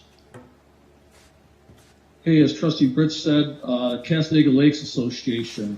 I got a email here from Supervisor Paytrik from the town of Pomfret, who was contacted by the Ruthier family from the Cassadaga Lakes Association. They had a question. Many years ago, folks from Fredonia were digging a ditch from the Fredonia Reservoir up to the Cassadaga Lake in the effort to divert runoff water from the lake to the reservoir. Were stopped in their effort. Currently, folks, the Cassadaga Lakes Association are concerned with the rising water levels of lakes, and are wondering if Fredonia would be interested in completing the ditch connecting to a sort of high-level relief valve, which would allow excess water from the lake to run off down to the village reservoir. This would keep the Cassadaga Lakes from rising above a predetermined level and assist the village of Fredonia by providing additional water to the reservoir when the water levels would be up, sort of a high-level pressure relief valve. The village is interested. Cassadaga Lakes Association would take care of the permitting work and would just need Fredonia to sign off on the permit. I'm copying Bob Ruthier on this note. Bob has been my contact person on this, so reach out to him. You work directly with him. Thanks and good luck, Daniel Paytrik, Office Supervisor. There might be some questions and concerns in regards to that. Does anybody have any questions? If I remember back on the past, one of the issues at hand was the combining of the lake waters with the reservoir water, and I believe that. I had that same question. Yeah, I think that was the issue why it wasn't going to be allowed. That we weren't legally allowed to combine the two in that fashion. So that this would have to go through the DEC anyways, I'm assuming. That's what the permit they're probably talking about, so. I mean, I would guess at that point, if the DEC is not going to be allowed, it wouldn't happen. Right. I mean, I think this has been asked numerous times before in the past, and it's never gone through. I think, and if I remember right, that was the issue, was that they weren't going to allow the lake water to be combined with the village's reservoir water.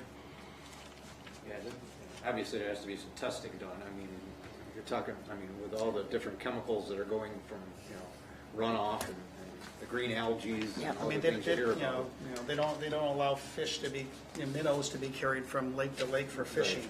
Right. So I would think that this would be, a much greater issue than carrying minnows from one lake to fish in another lake. Well, there'd have to be a valve on our end too if we start to. They're talking a ditch. Yeah, not a pipe. there with a shutoff valve though at the top for the lake. I think that we would have to have some control as to whether or not.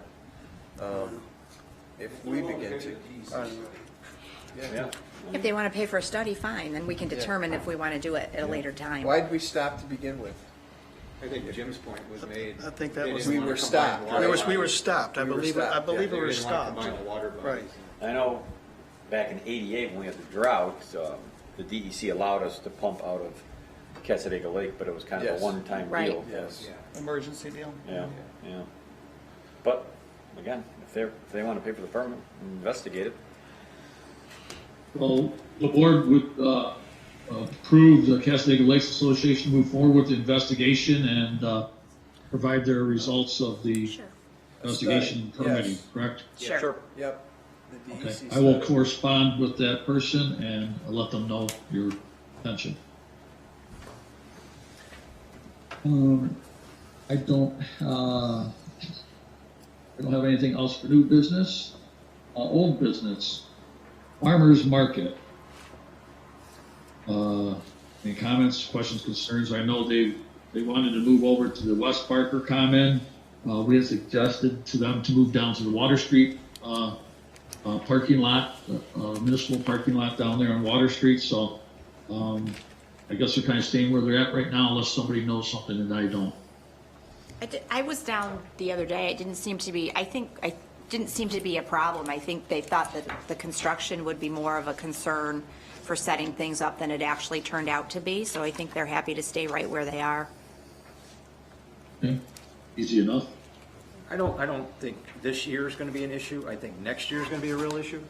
And that's one of the questions I asked Travis tonight, is regarding the next project that we have. It's going to be that streetscape project. And it is going to be a lot of major construction in front of here. Right in front, yeah. So I don't know. I was talking to Tony earlier, and I went down to both parking lots, and that Water Street lot, I mean, if it's done correctly and laid out properly, I think it'd be a great spot for a market. I do too. And I think if we could properly advertise and help them advertise it, to be known as the Water Street Market, I really think that's a better location for them. Well, that's a just decision my that we have to opinion. make with them.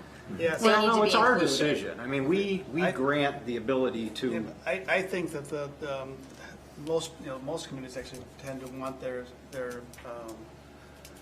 farmers market in their heart of their downtown. That's the point of getting the attention of your downtown community. I mean, this is. Water Street's not that far off the beaten path. But you can't see it when you drive by. It really doesn't have Like exposure. the Westfield Farmers Market is very visible. It's right on Route 20. You can see it. I think that's part of what they want to stay here for, is the visibility. That's okay, but again, I think, that project that's going to be happening next summer, it's going to be a lot more complicated than just the park project, and it may take a lot longer. Temporary changes is one thing, but permanently moving them is another thing. I think that this is brings a huge focus on the weekends to our actually central downtown. There's also no bathrooms down there. And there's no bathrooms or power, and they've had that issue. That was one of their issues, is there's no power, there's no bathrooms. Well, there needs to be some, Well, there could be some updating, but I think too that there are plenty of municipalities that have wonderful, successful farmers markets that aren't on Main Street. East Aurora is one of them, but it is a matter of getting people used to the location. It is a matter of advertising. That area down in that parking lot, I think, is well shaded near the creek. Even if we got to a point where we could find in-kind monies to build a pavilion down the middle of that parking lot, where they could have it rain or shine, and all we needed to do was get a meter onto one of the light poles down there to provide something, and that was their spot, and we knew that was their spot. I think that there are some pluses to looking in places other than shutting down our streets. I think that when we look at this with the municipalities such as Westfield, they don't shut down a street, they use their park. So why don't we do that?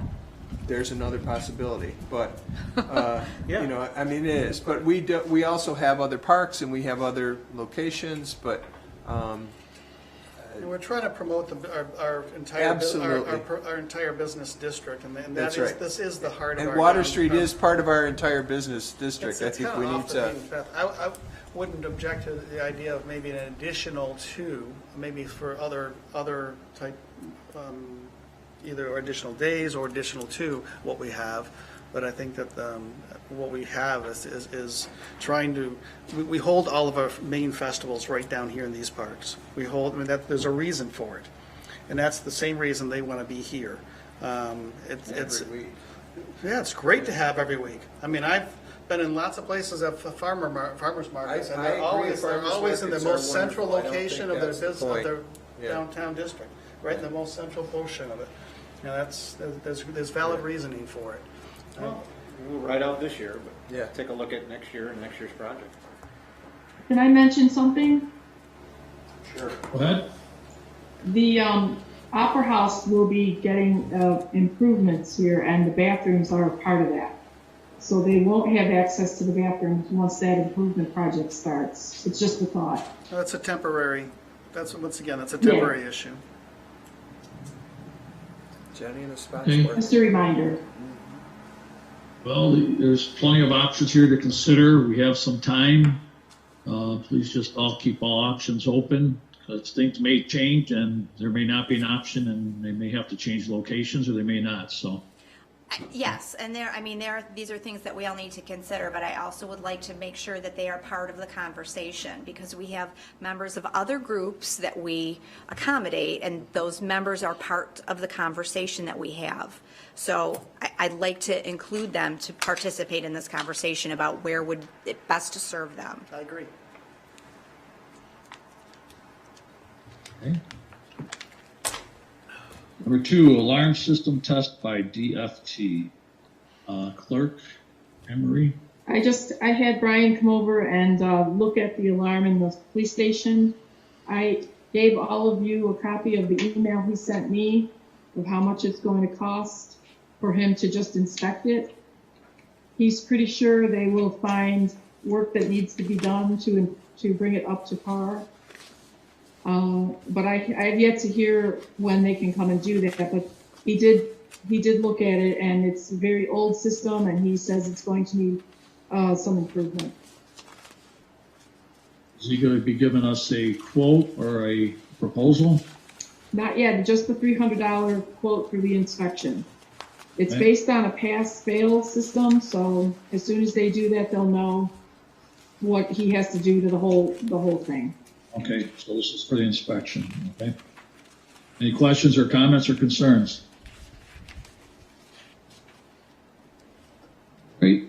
On emergency lighting, we had a number of deficient emergency lighting lights throughout the village hall that were replaced today with brand new LED units, and we are all in compliance. We have emergency lighting in case the power goes out. Any questions or comments or concerns? Okay.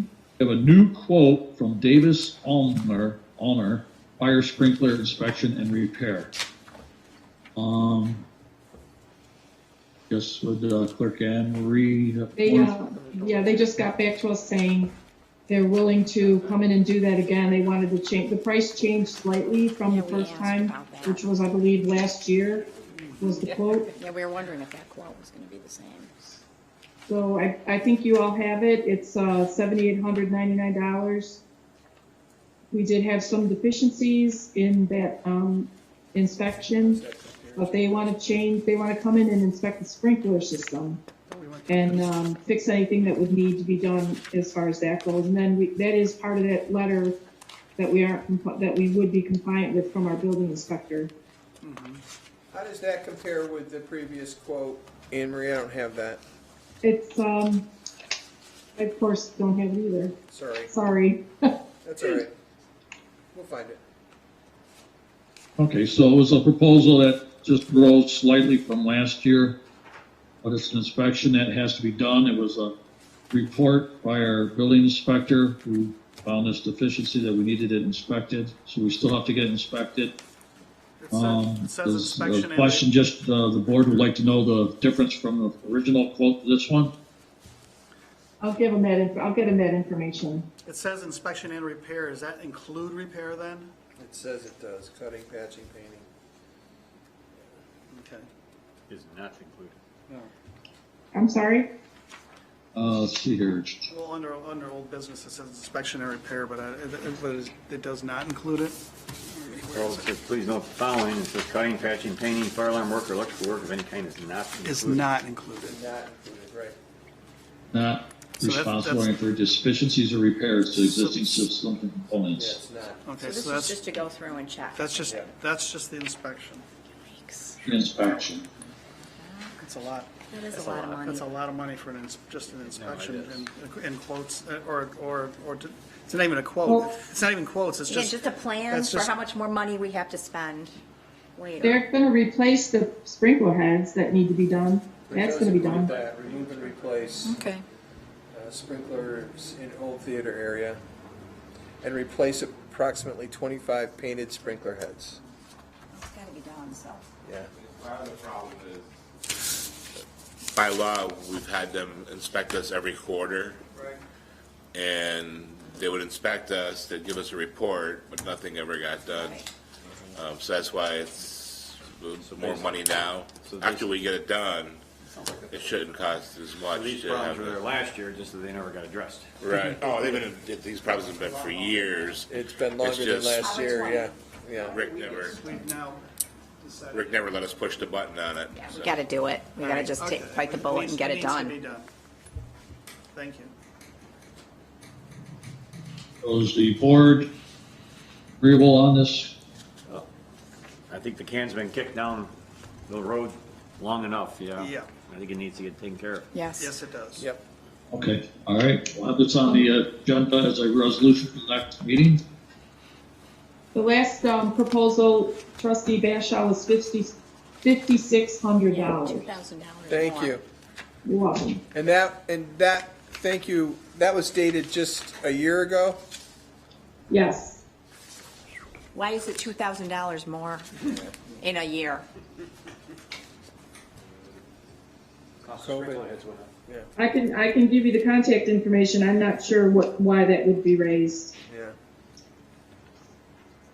They may have found more in the efficiencies when they did their, I know they were just here not too long ago, testing the systems out. We can look at that. It compares the same thing, the same number of sprinklers, and we'll look. I mean, we at have that. to do it, Yeah. but we need to, I'd like to see the difference. Yeah, unfortunately, when things do get, per se, kicked down the road, More problems exist. we end up getting to a point where we have to do it no matter what. Fortunately, this is probably one of those things. Does anybody have any other old business? Yeah, I want to bring up we talked about the parking lot next to the village hall and Yes. whether the streets department can take care of that and talk about kicking the can down the road. Here's one's been kicked long enough. Tony said that he could do it at a much less expense than what was quoted over the past few years if he did it in-house. He got some very reasonable quotes for material, and I think we should go ahead and do this. When you talk about kicking the can down the road, the parking lot as it exists has a real problem with water drainage the wrong direction, and it's draining towards the building for a good portion of the lot, causing a much damage, especially in the wintertime, to this building. That needs to be resolved. Otherwise, we're going to have some major issues, major costs in the near future to the building. So if we get to take care of this now and at a very reasonable cost if they do it in-house, my biggest concern, as I spoke to Tony about it, was that the guarantee that doing it in-house, that he grade it properly to ensure that the water runs away from the building and seals the buildings from that issue. There is receivers in the lot, so that those have been installed before. So if it's done properly, it should be a great deal to do it now. And he expressed the cost factor can be done within his budget as approved by this board. So it wouldn't necessarily have to come as out of his capital line or anything. It would be done from his normal streets department line. And that I don't know if we would even need a resolution to do that. I believe it was under $20,000. I don't know if Tony's still online or not, but the cost was considerably less. I remember back at one time there was an engineer with the engineering and other design work. There was an estimate of about $85,000 before having someone else do it. This could be a much more reasonable way of doing it. He said he could get the equipment to us, lend it to us, so that he could start the job within about a week and a half.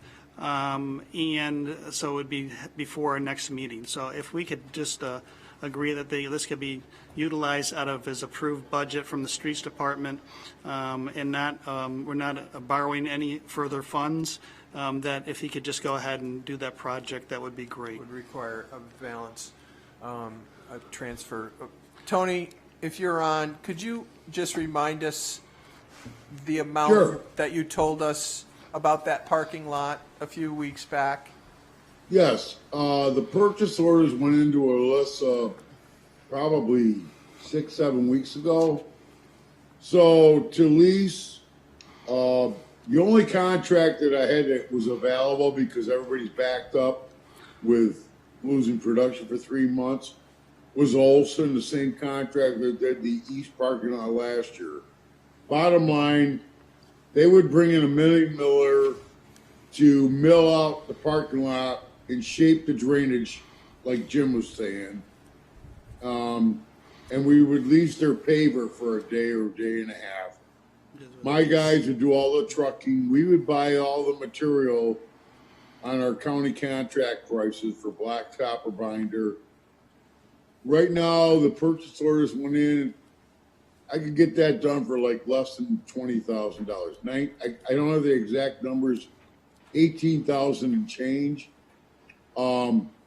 Chief Moshlock was thrilled with it. I told him that if we did this, we would have to temporarily close a lot for 2, possibly 3 days. He's fine with that. Everybody can park behind the post office, where we already did a lot of heavy duty blacktop patching 3 weeks ago over there. The point is, my feeling, and again, it's up to the board. I mean, you got 2 choices to fund it. You have a capital street improvement account that was approved through the budget process for $80,000. Or I could take it out of my regular streets budget to cover that. But for 27, 28 years, that parking lot has been abysmal and no one's done anything. We could get it done for a lot less than all the different numbers I've heard over the years to, rectify it. So again, it's up to the board. Well, so at this I point, had it scheduled for next Tuesday, 21st, tentatively. But if there is a concern that you want to go through resolution for whatever reason, I'm fine with that. I told the contractor today with Roger and Dan, they're at my side, Roger and Roger, not to do anything right now. We might postpone it till the next board meeting if necessary. well, at So this whatever point, people want to do, Tony, I'm fine either way. at this point, if you use it out of your budget, Yep, then it could be done without a resolution. that's correct. So I think that, do I just hear you wants our saying that, blessing, basically. do I hear everybody saying that that's okay, go ahead? Yes. As long as he's got the money in When there. we spoke Right. earlier, my only concern was with this streetscape. Is there something that's gonna happen that's, they're gonna tear into it and, the work that's already happening? But if, It's if, not going think to touch so. the parking lot? but if not, then Yeah. I say, let's get it done. But Tony, too, that if you do that, because we haven't been doing any capital expenditures, or Alyssa was, instructed not to wait until we Right. looked at the budget, so that was correct. But if you do it out of your own budget, at this point, we think it's a wise expenditure. However, it may prevent you from doing anything in the future this year. So how do you feel, is that going to work? Are you for okay with Yeah, that? in the department? Well, let me put this forward to you people. There are many projects that I was talking to Roger and Roger today when we were done with the west parking lot. I have defrayed from many capital projects that would have been covered under CHIPS or the capital projects line for $80,000 because I once again recognize how tight things can be, especially under COVID. If I don't do this project right now, that's fine by me. If I do it under our regular line, you have to look at the calendar. It's already the middle of July. Yeah. I don't have a lot of time left to do anything more than patch roads. And patching roads with our own guys, like we did today, doesn't chew up a lot of budget. Okay. Okay. I had a So big you're drainage right, project planned for Chestnut Street, Lower Chestnut. I put that off. So again, I'll do whatever the board wants.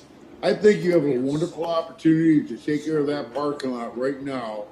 Minimal cost, minimal traffic, and if not, if you want to go to resolution to go to the capital line, No. I'm fine with that also. Tony, I think the board is okay with using your regular budget line, and Yes. please move forward. Correct, board? Yes. Yes. Okay. That'd Please be move great. forward. I want someone to email that to me because I want documentation, please. Okay, I will do that. Thank you. And I will copy the board on that email. Sounds Thanks. good, thanks. Any other old business? Not, I have some here. Tony, you were in contact with the project manager on the Madison Street Bridge. Did they come to some accord on possibly getting LED lights on that or not? No, we checked with him today yet, and he has not heard back from the engineers for the county. So at this point, I have no resolution to that question. Okay, I did speak to Brad Bentley, who's the head of the public facilities. Right. His feeling was that with the budgets the way they are, if it didn't cost but minimum, they would do it. If there was a great cost to it, it probably would not happen. So that's the direction the Yeah, county's and going on. I think you're right. And Roger Britz, you know this, LED change outs when we did Barker Commons 2 years. The cost isn't that substantial, but being that that bridge is an art project, we can't just make that call. So I'm glad you reached out to him, Mayor. All right, thank you. Also, Trustee Britz, any update on the website project that you're working on? No, unfortunately, I probably should have had something for you guys to review again regarding the bill processing, but I dropped the ball on that one. I did look into the website that the town of Pomfret uses. They do not have an online bill pay. It's more of a call-in thing.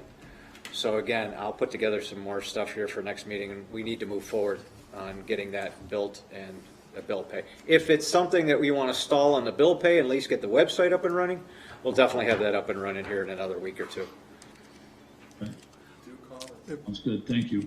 Trustee Batch, We you were looking into military property tax exemption for a resident. Yes. Any update on that? It's up to the village, but I'm waiting to see what the ramifications would be if we did it. It's going to, I think it'll be minimal, but I have to get an exact figure from you. That'll take a little while. Okay, thank you. I have no other old business. Does anybody else have any other old business? Yeah, I just want to ask the mayor, if you would, one more time, if you would please reinstate the emergency no COVID-19 declaration for the reasoning that there's been a substantial increase in active cases within our county.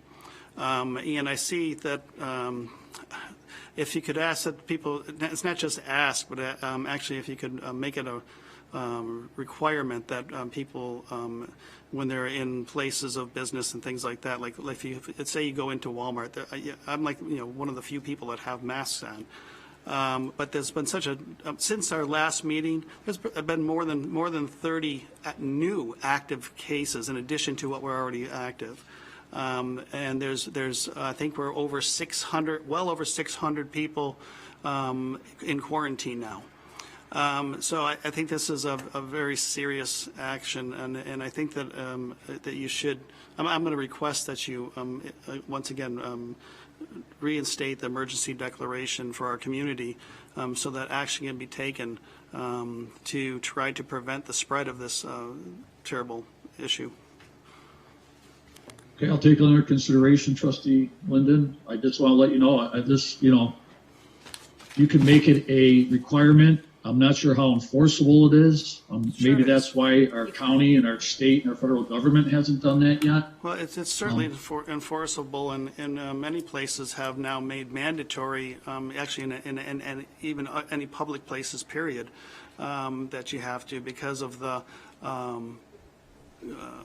the great, huge spread. I mean, many of the hospitals in many states and cities and towns are beyond their capacity in their hospitals.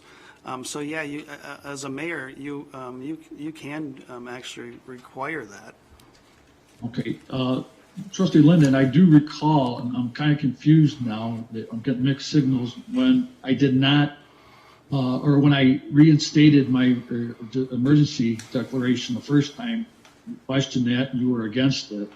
No, I was never against it. Yes, you questioned my emergency, why I was doing it, what the plan was, what was going on, you questioned it. I questioned the plan so that you would have a plan, not that to question that you do it. I always was in favor of handling the emergency situation in order to save lives and prevent the community and the spread of disease in our community, the virus in our community. Absolutely. I was asking for a plan on that, is what I was asking for. I was never against it. What I would like, though, is that we utilize your powers of mayor to try to prevent further spread that seems to be happening in our county. Thank you. And I'll take that under consideration. Thank you. Thank you. Any other old business? Hey, I have everybody stand for the Pledge of Allegiance, and we'll start our regular Board of Trustees meeting. I pledge allegiance to the flag of the United States of America, to the republic for which it stands, one nation, under God, indivisible, with liberty and justice for all. We all remain standing for 1 second for a moment of silence for Judge Prince.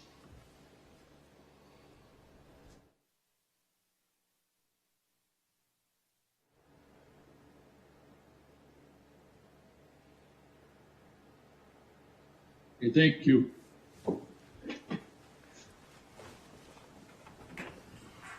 A regular meeting of the Board of Trustees of the Village of Fredonia, duly called and held on the 13th day of July 2020 at 7:27 p.m. via video conferencing in Fredonia, New York, and public notice of the time and place of this meeting has been given to the news media, conspicuously posted in one or more designated public locations in accordance with Section 104 of the Open Meetings Law. Whereas members of this board present at this meeting have read the official minutes of the Board of Trustees regular meeting of June 29, 2020. Now therefore be it resolved, this board approves the minutes as entered into the official minutes, and be it further resolved that the reading of the minutes be dispensed with. I'll second that. Motion and a second. Any further discussion? Trustee Christina? Yes. Trustee Linden? Aye. Trustee Britz? Yes. Trustee Pecos? Yes. Trustee Bashaw? Yes. Carried. This portion of the meeting is for public comment. Any member of the public wishing to comment shall submit their public statement or question by email to fredoniavillageclerk@netsync.net no later than 4 p.m. Monday, July 13th, 2020. Such comments will be read during the public portion of the video conference. I will ask that the comments refrain from remarks that are in poor taste, slanderous, or not germane to any action taken or contemplated by the board. I have received 3. The first one's from the Festivals Fredonia Community Chamber of Commerce. I apologize.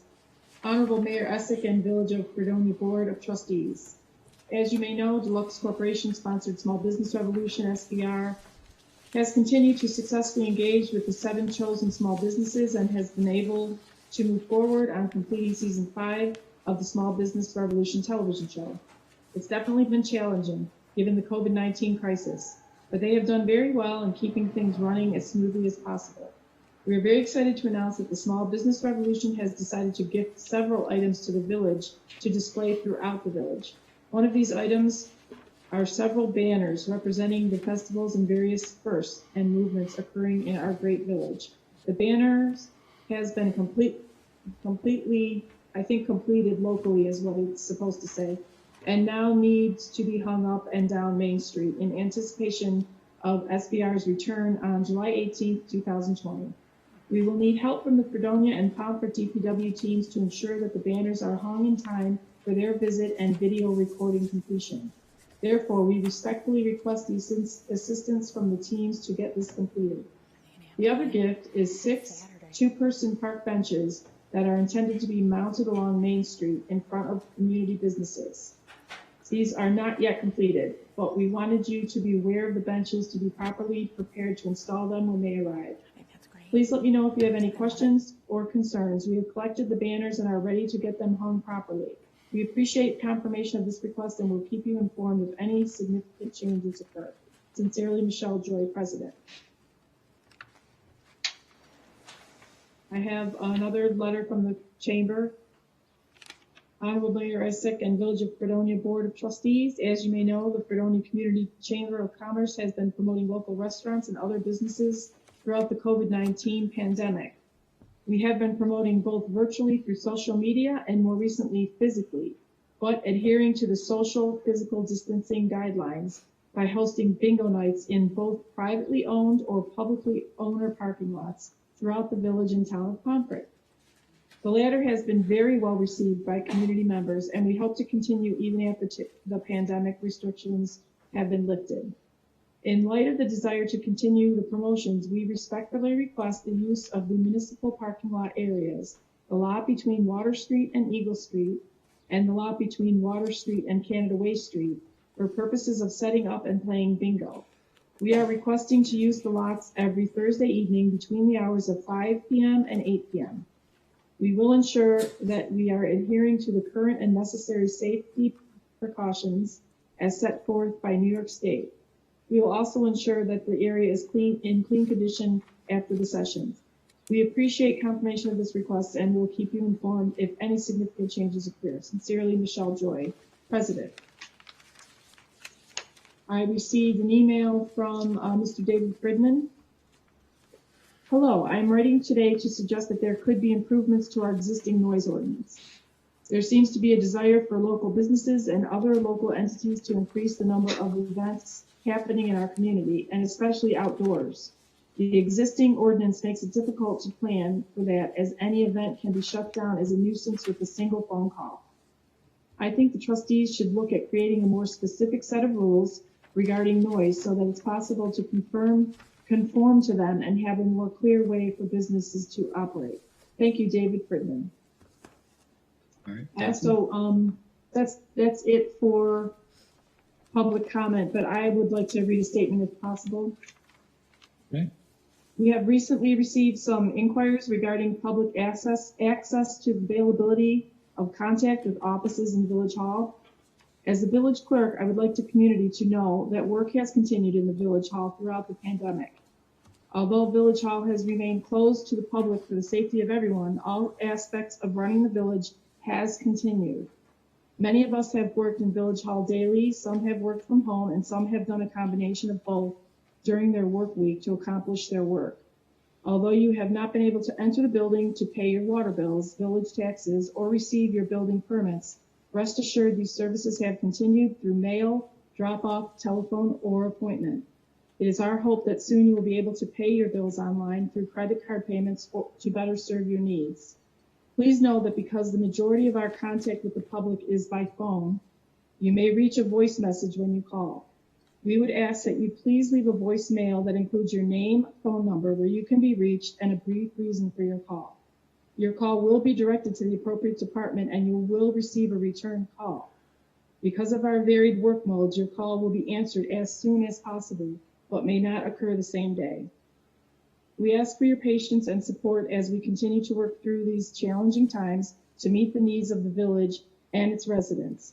We look forward to the time when we can once again welcome you into Village Hall and greet you in person to meet your needs. Until then, please stay safe and healthy. Thank you. That's all, Mayor.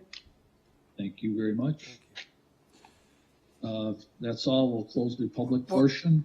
Except, Doug, Mr. Mayor, I think that we'd love to read these things, and we need to. They're the public thing, but do we respond to them now? Because some of them need some timely responses. Yeah, If you want to respond to them now or during your report, it's up to you. well, I guess I'm wondering if Tony, if your crew would be able to help they're asking for assistance hanging banners. Is that something we By can? the 18th, which is, you know, Yeah. yeah. The banners that go across the street. The DFT does it. Is it that kind of banners, or are these that are going I think on, it's like the flags that they used to have. That's what I like on the on the light poles?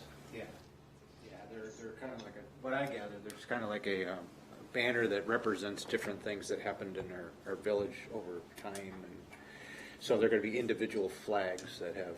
Like we had the, remember They used to have like all the different strawberry festivals. jam and junk and the Right. red, white, and blues and yeah. Maybe we could talk to Tony, the guys that are watering the flowers or something. Maybe we could.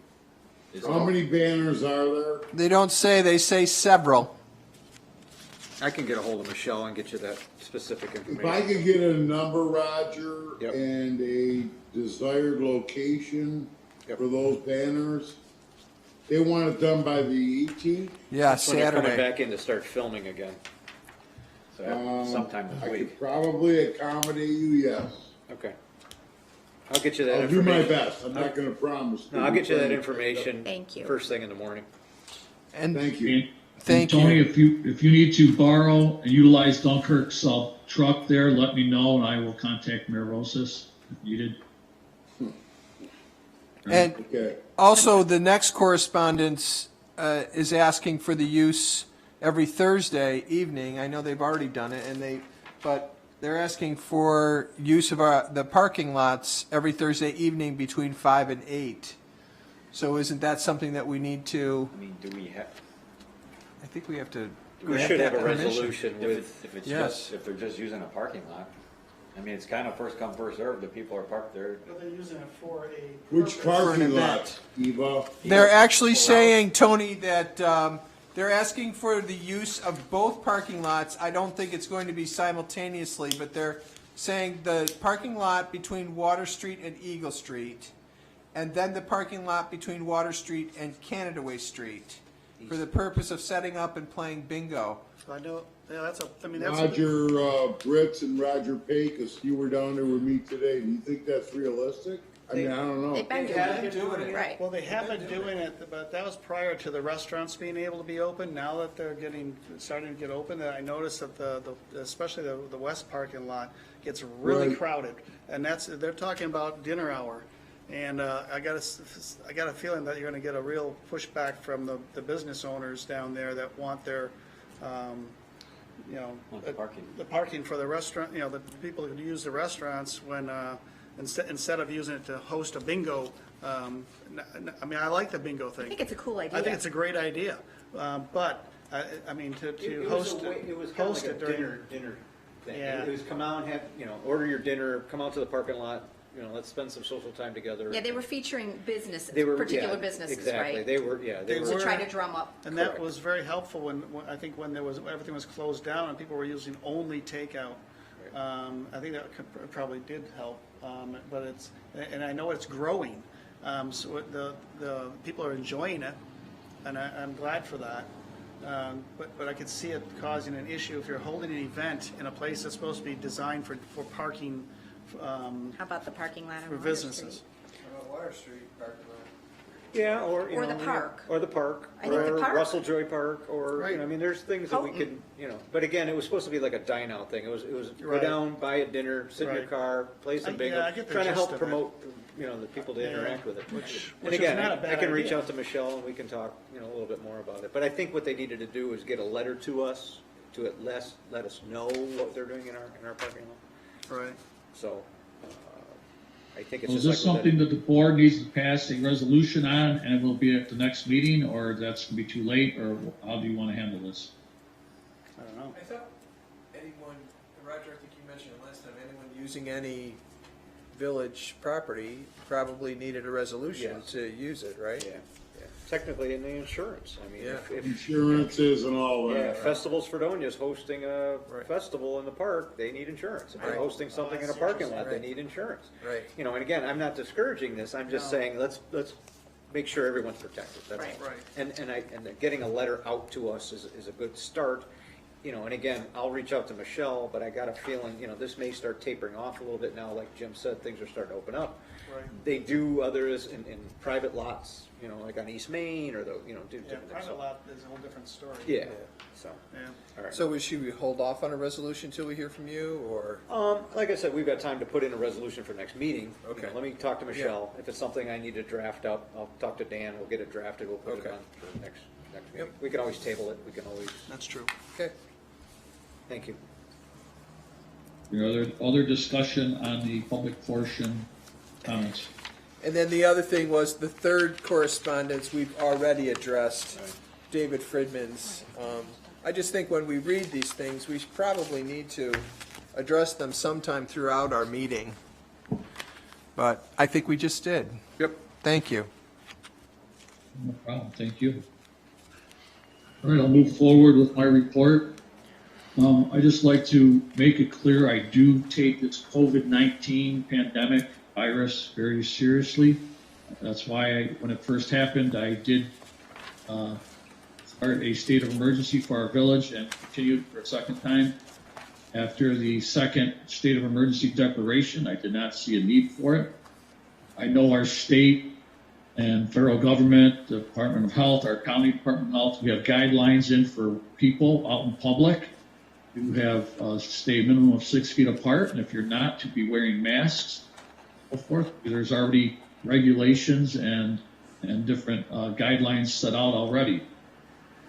I believe it's everybody's own responsibility to show respect for each other and do the right thing. Wear your masks. I don't think it's something I want to do another state of emergency for at this time. I think everybody should use some common sense. Wear masks when you're in close confinement to somebody else, and maintain your social distancing. If there's any more state guidance or guidance from the state or county, I will follow that guidance. Right now, residents of the village, I ask you just to do the right thing, wear your masks, and do social distancing. Also, last weekend, I was in the lead car of a not Cassidy Lakes.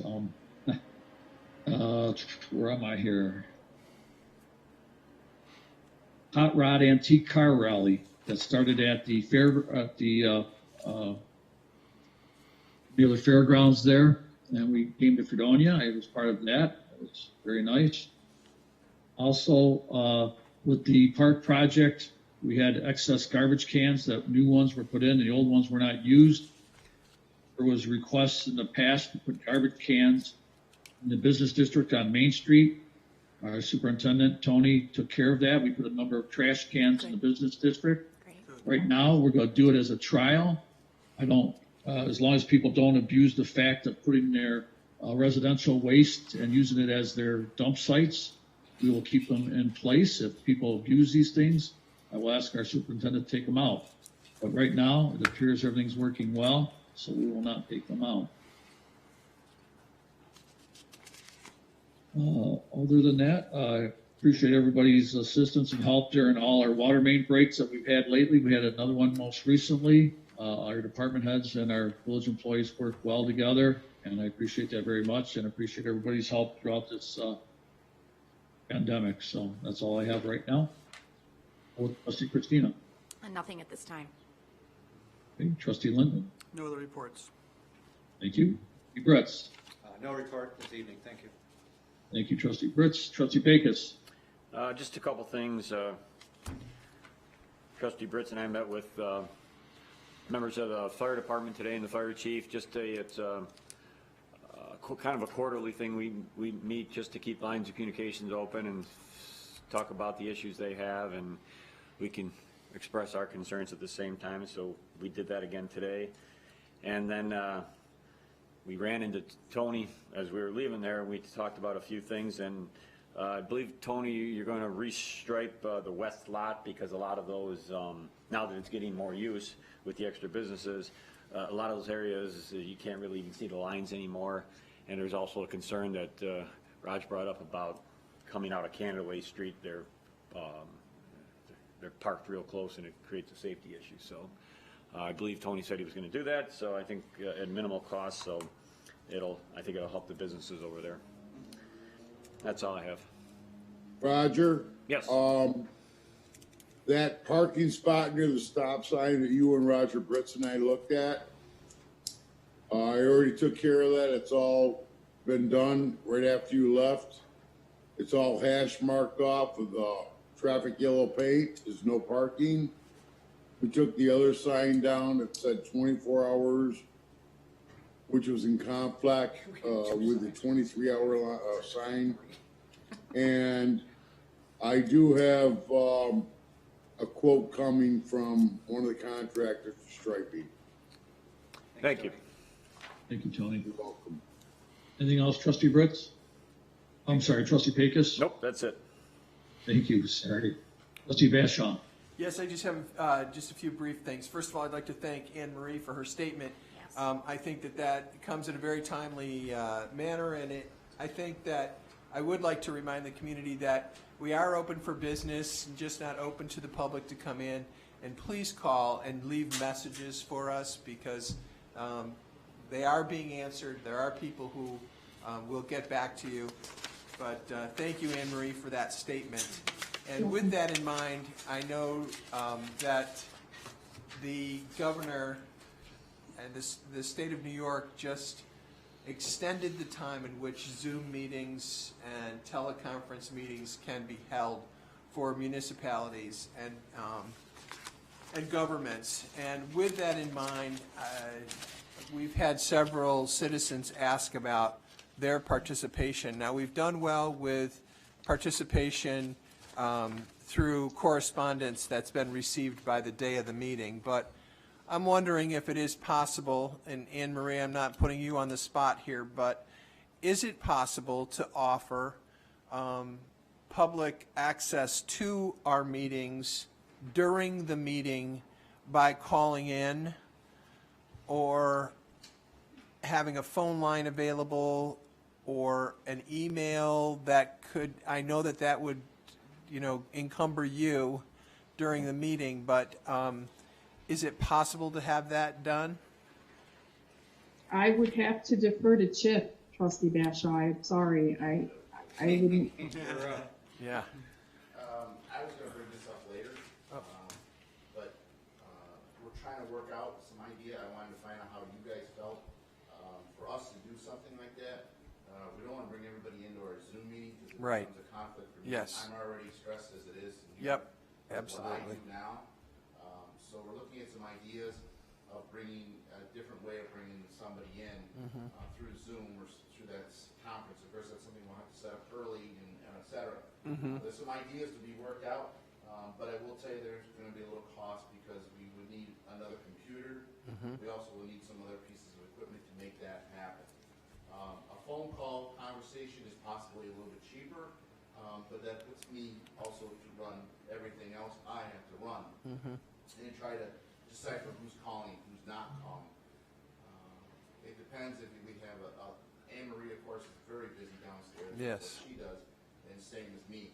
So if we were going to do a phone call conversation of some sort, we would have to have another person on the phone and being able to answer the call, and then when their turn to talk during that meeting part where we allow the public, Right. they would have to transfer that.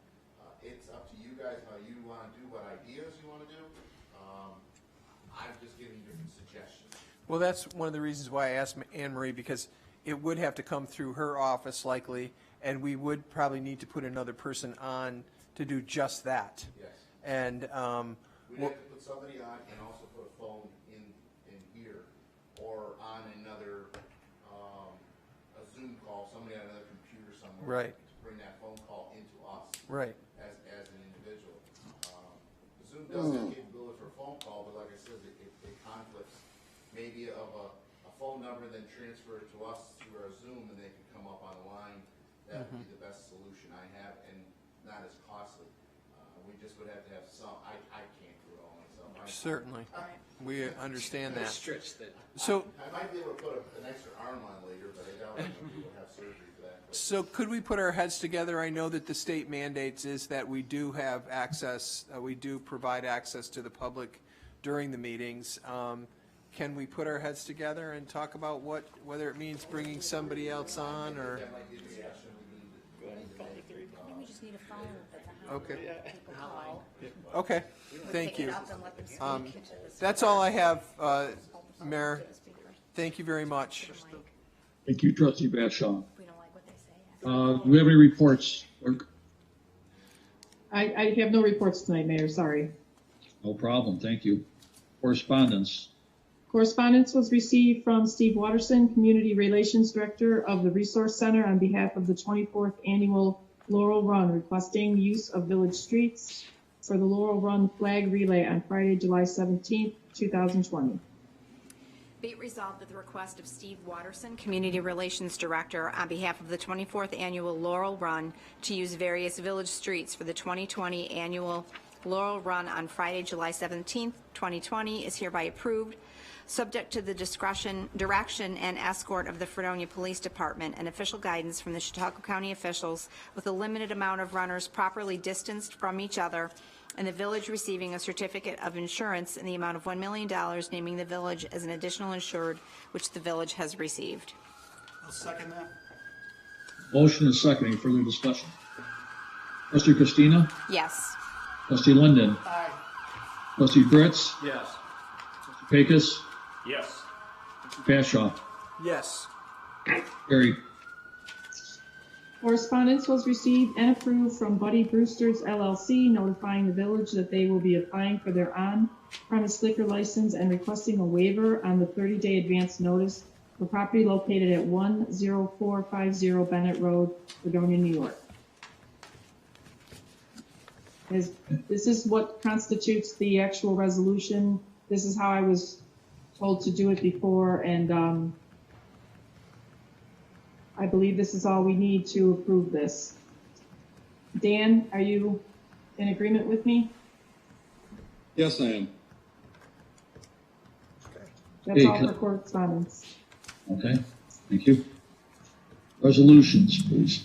Be it resolved that the Board of Trustees approves the appointment of Nancy Dietzen of 155 Central Avenue, Fredonia, New York, as village justice until the end of the village official year.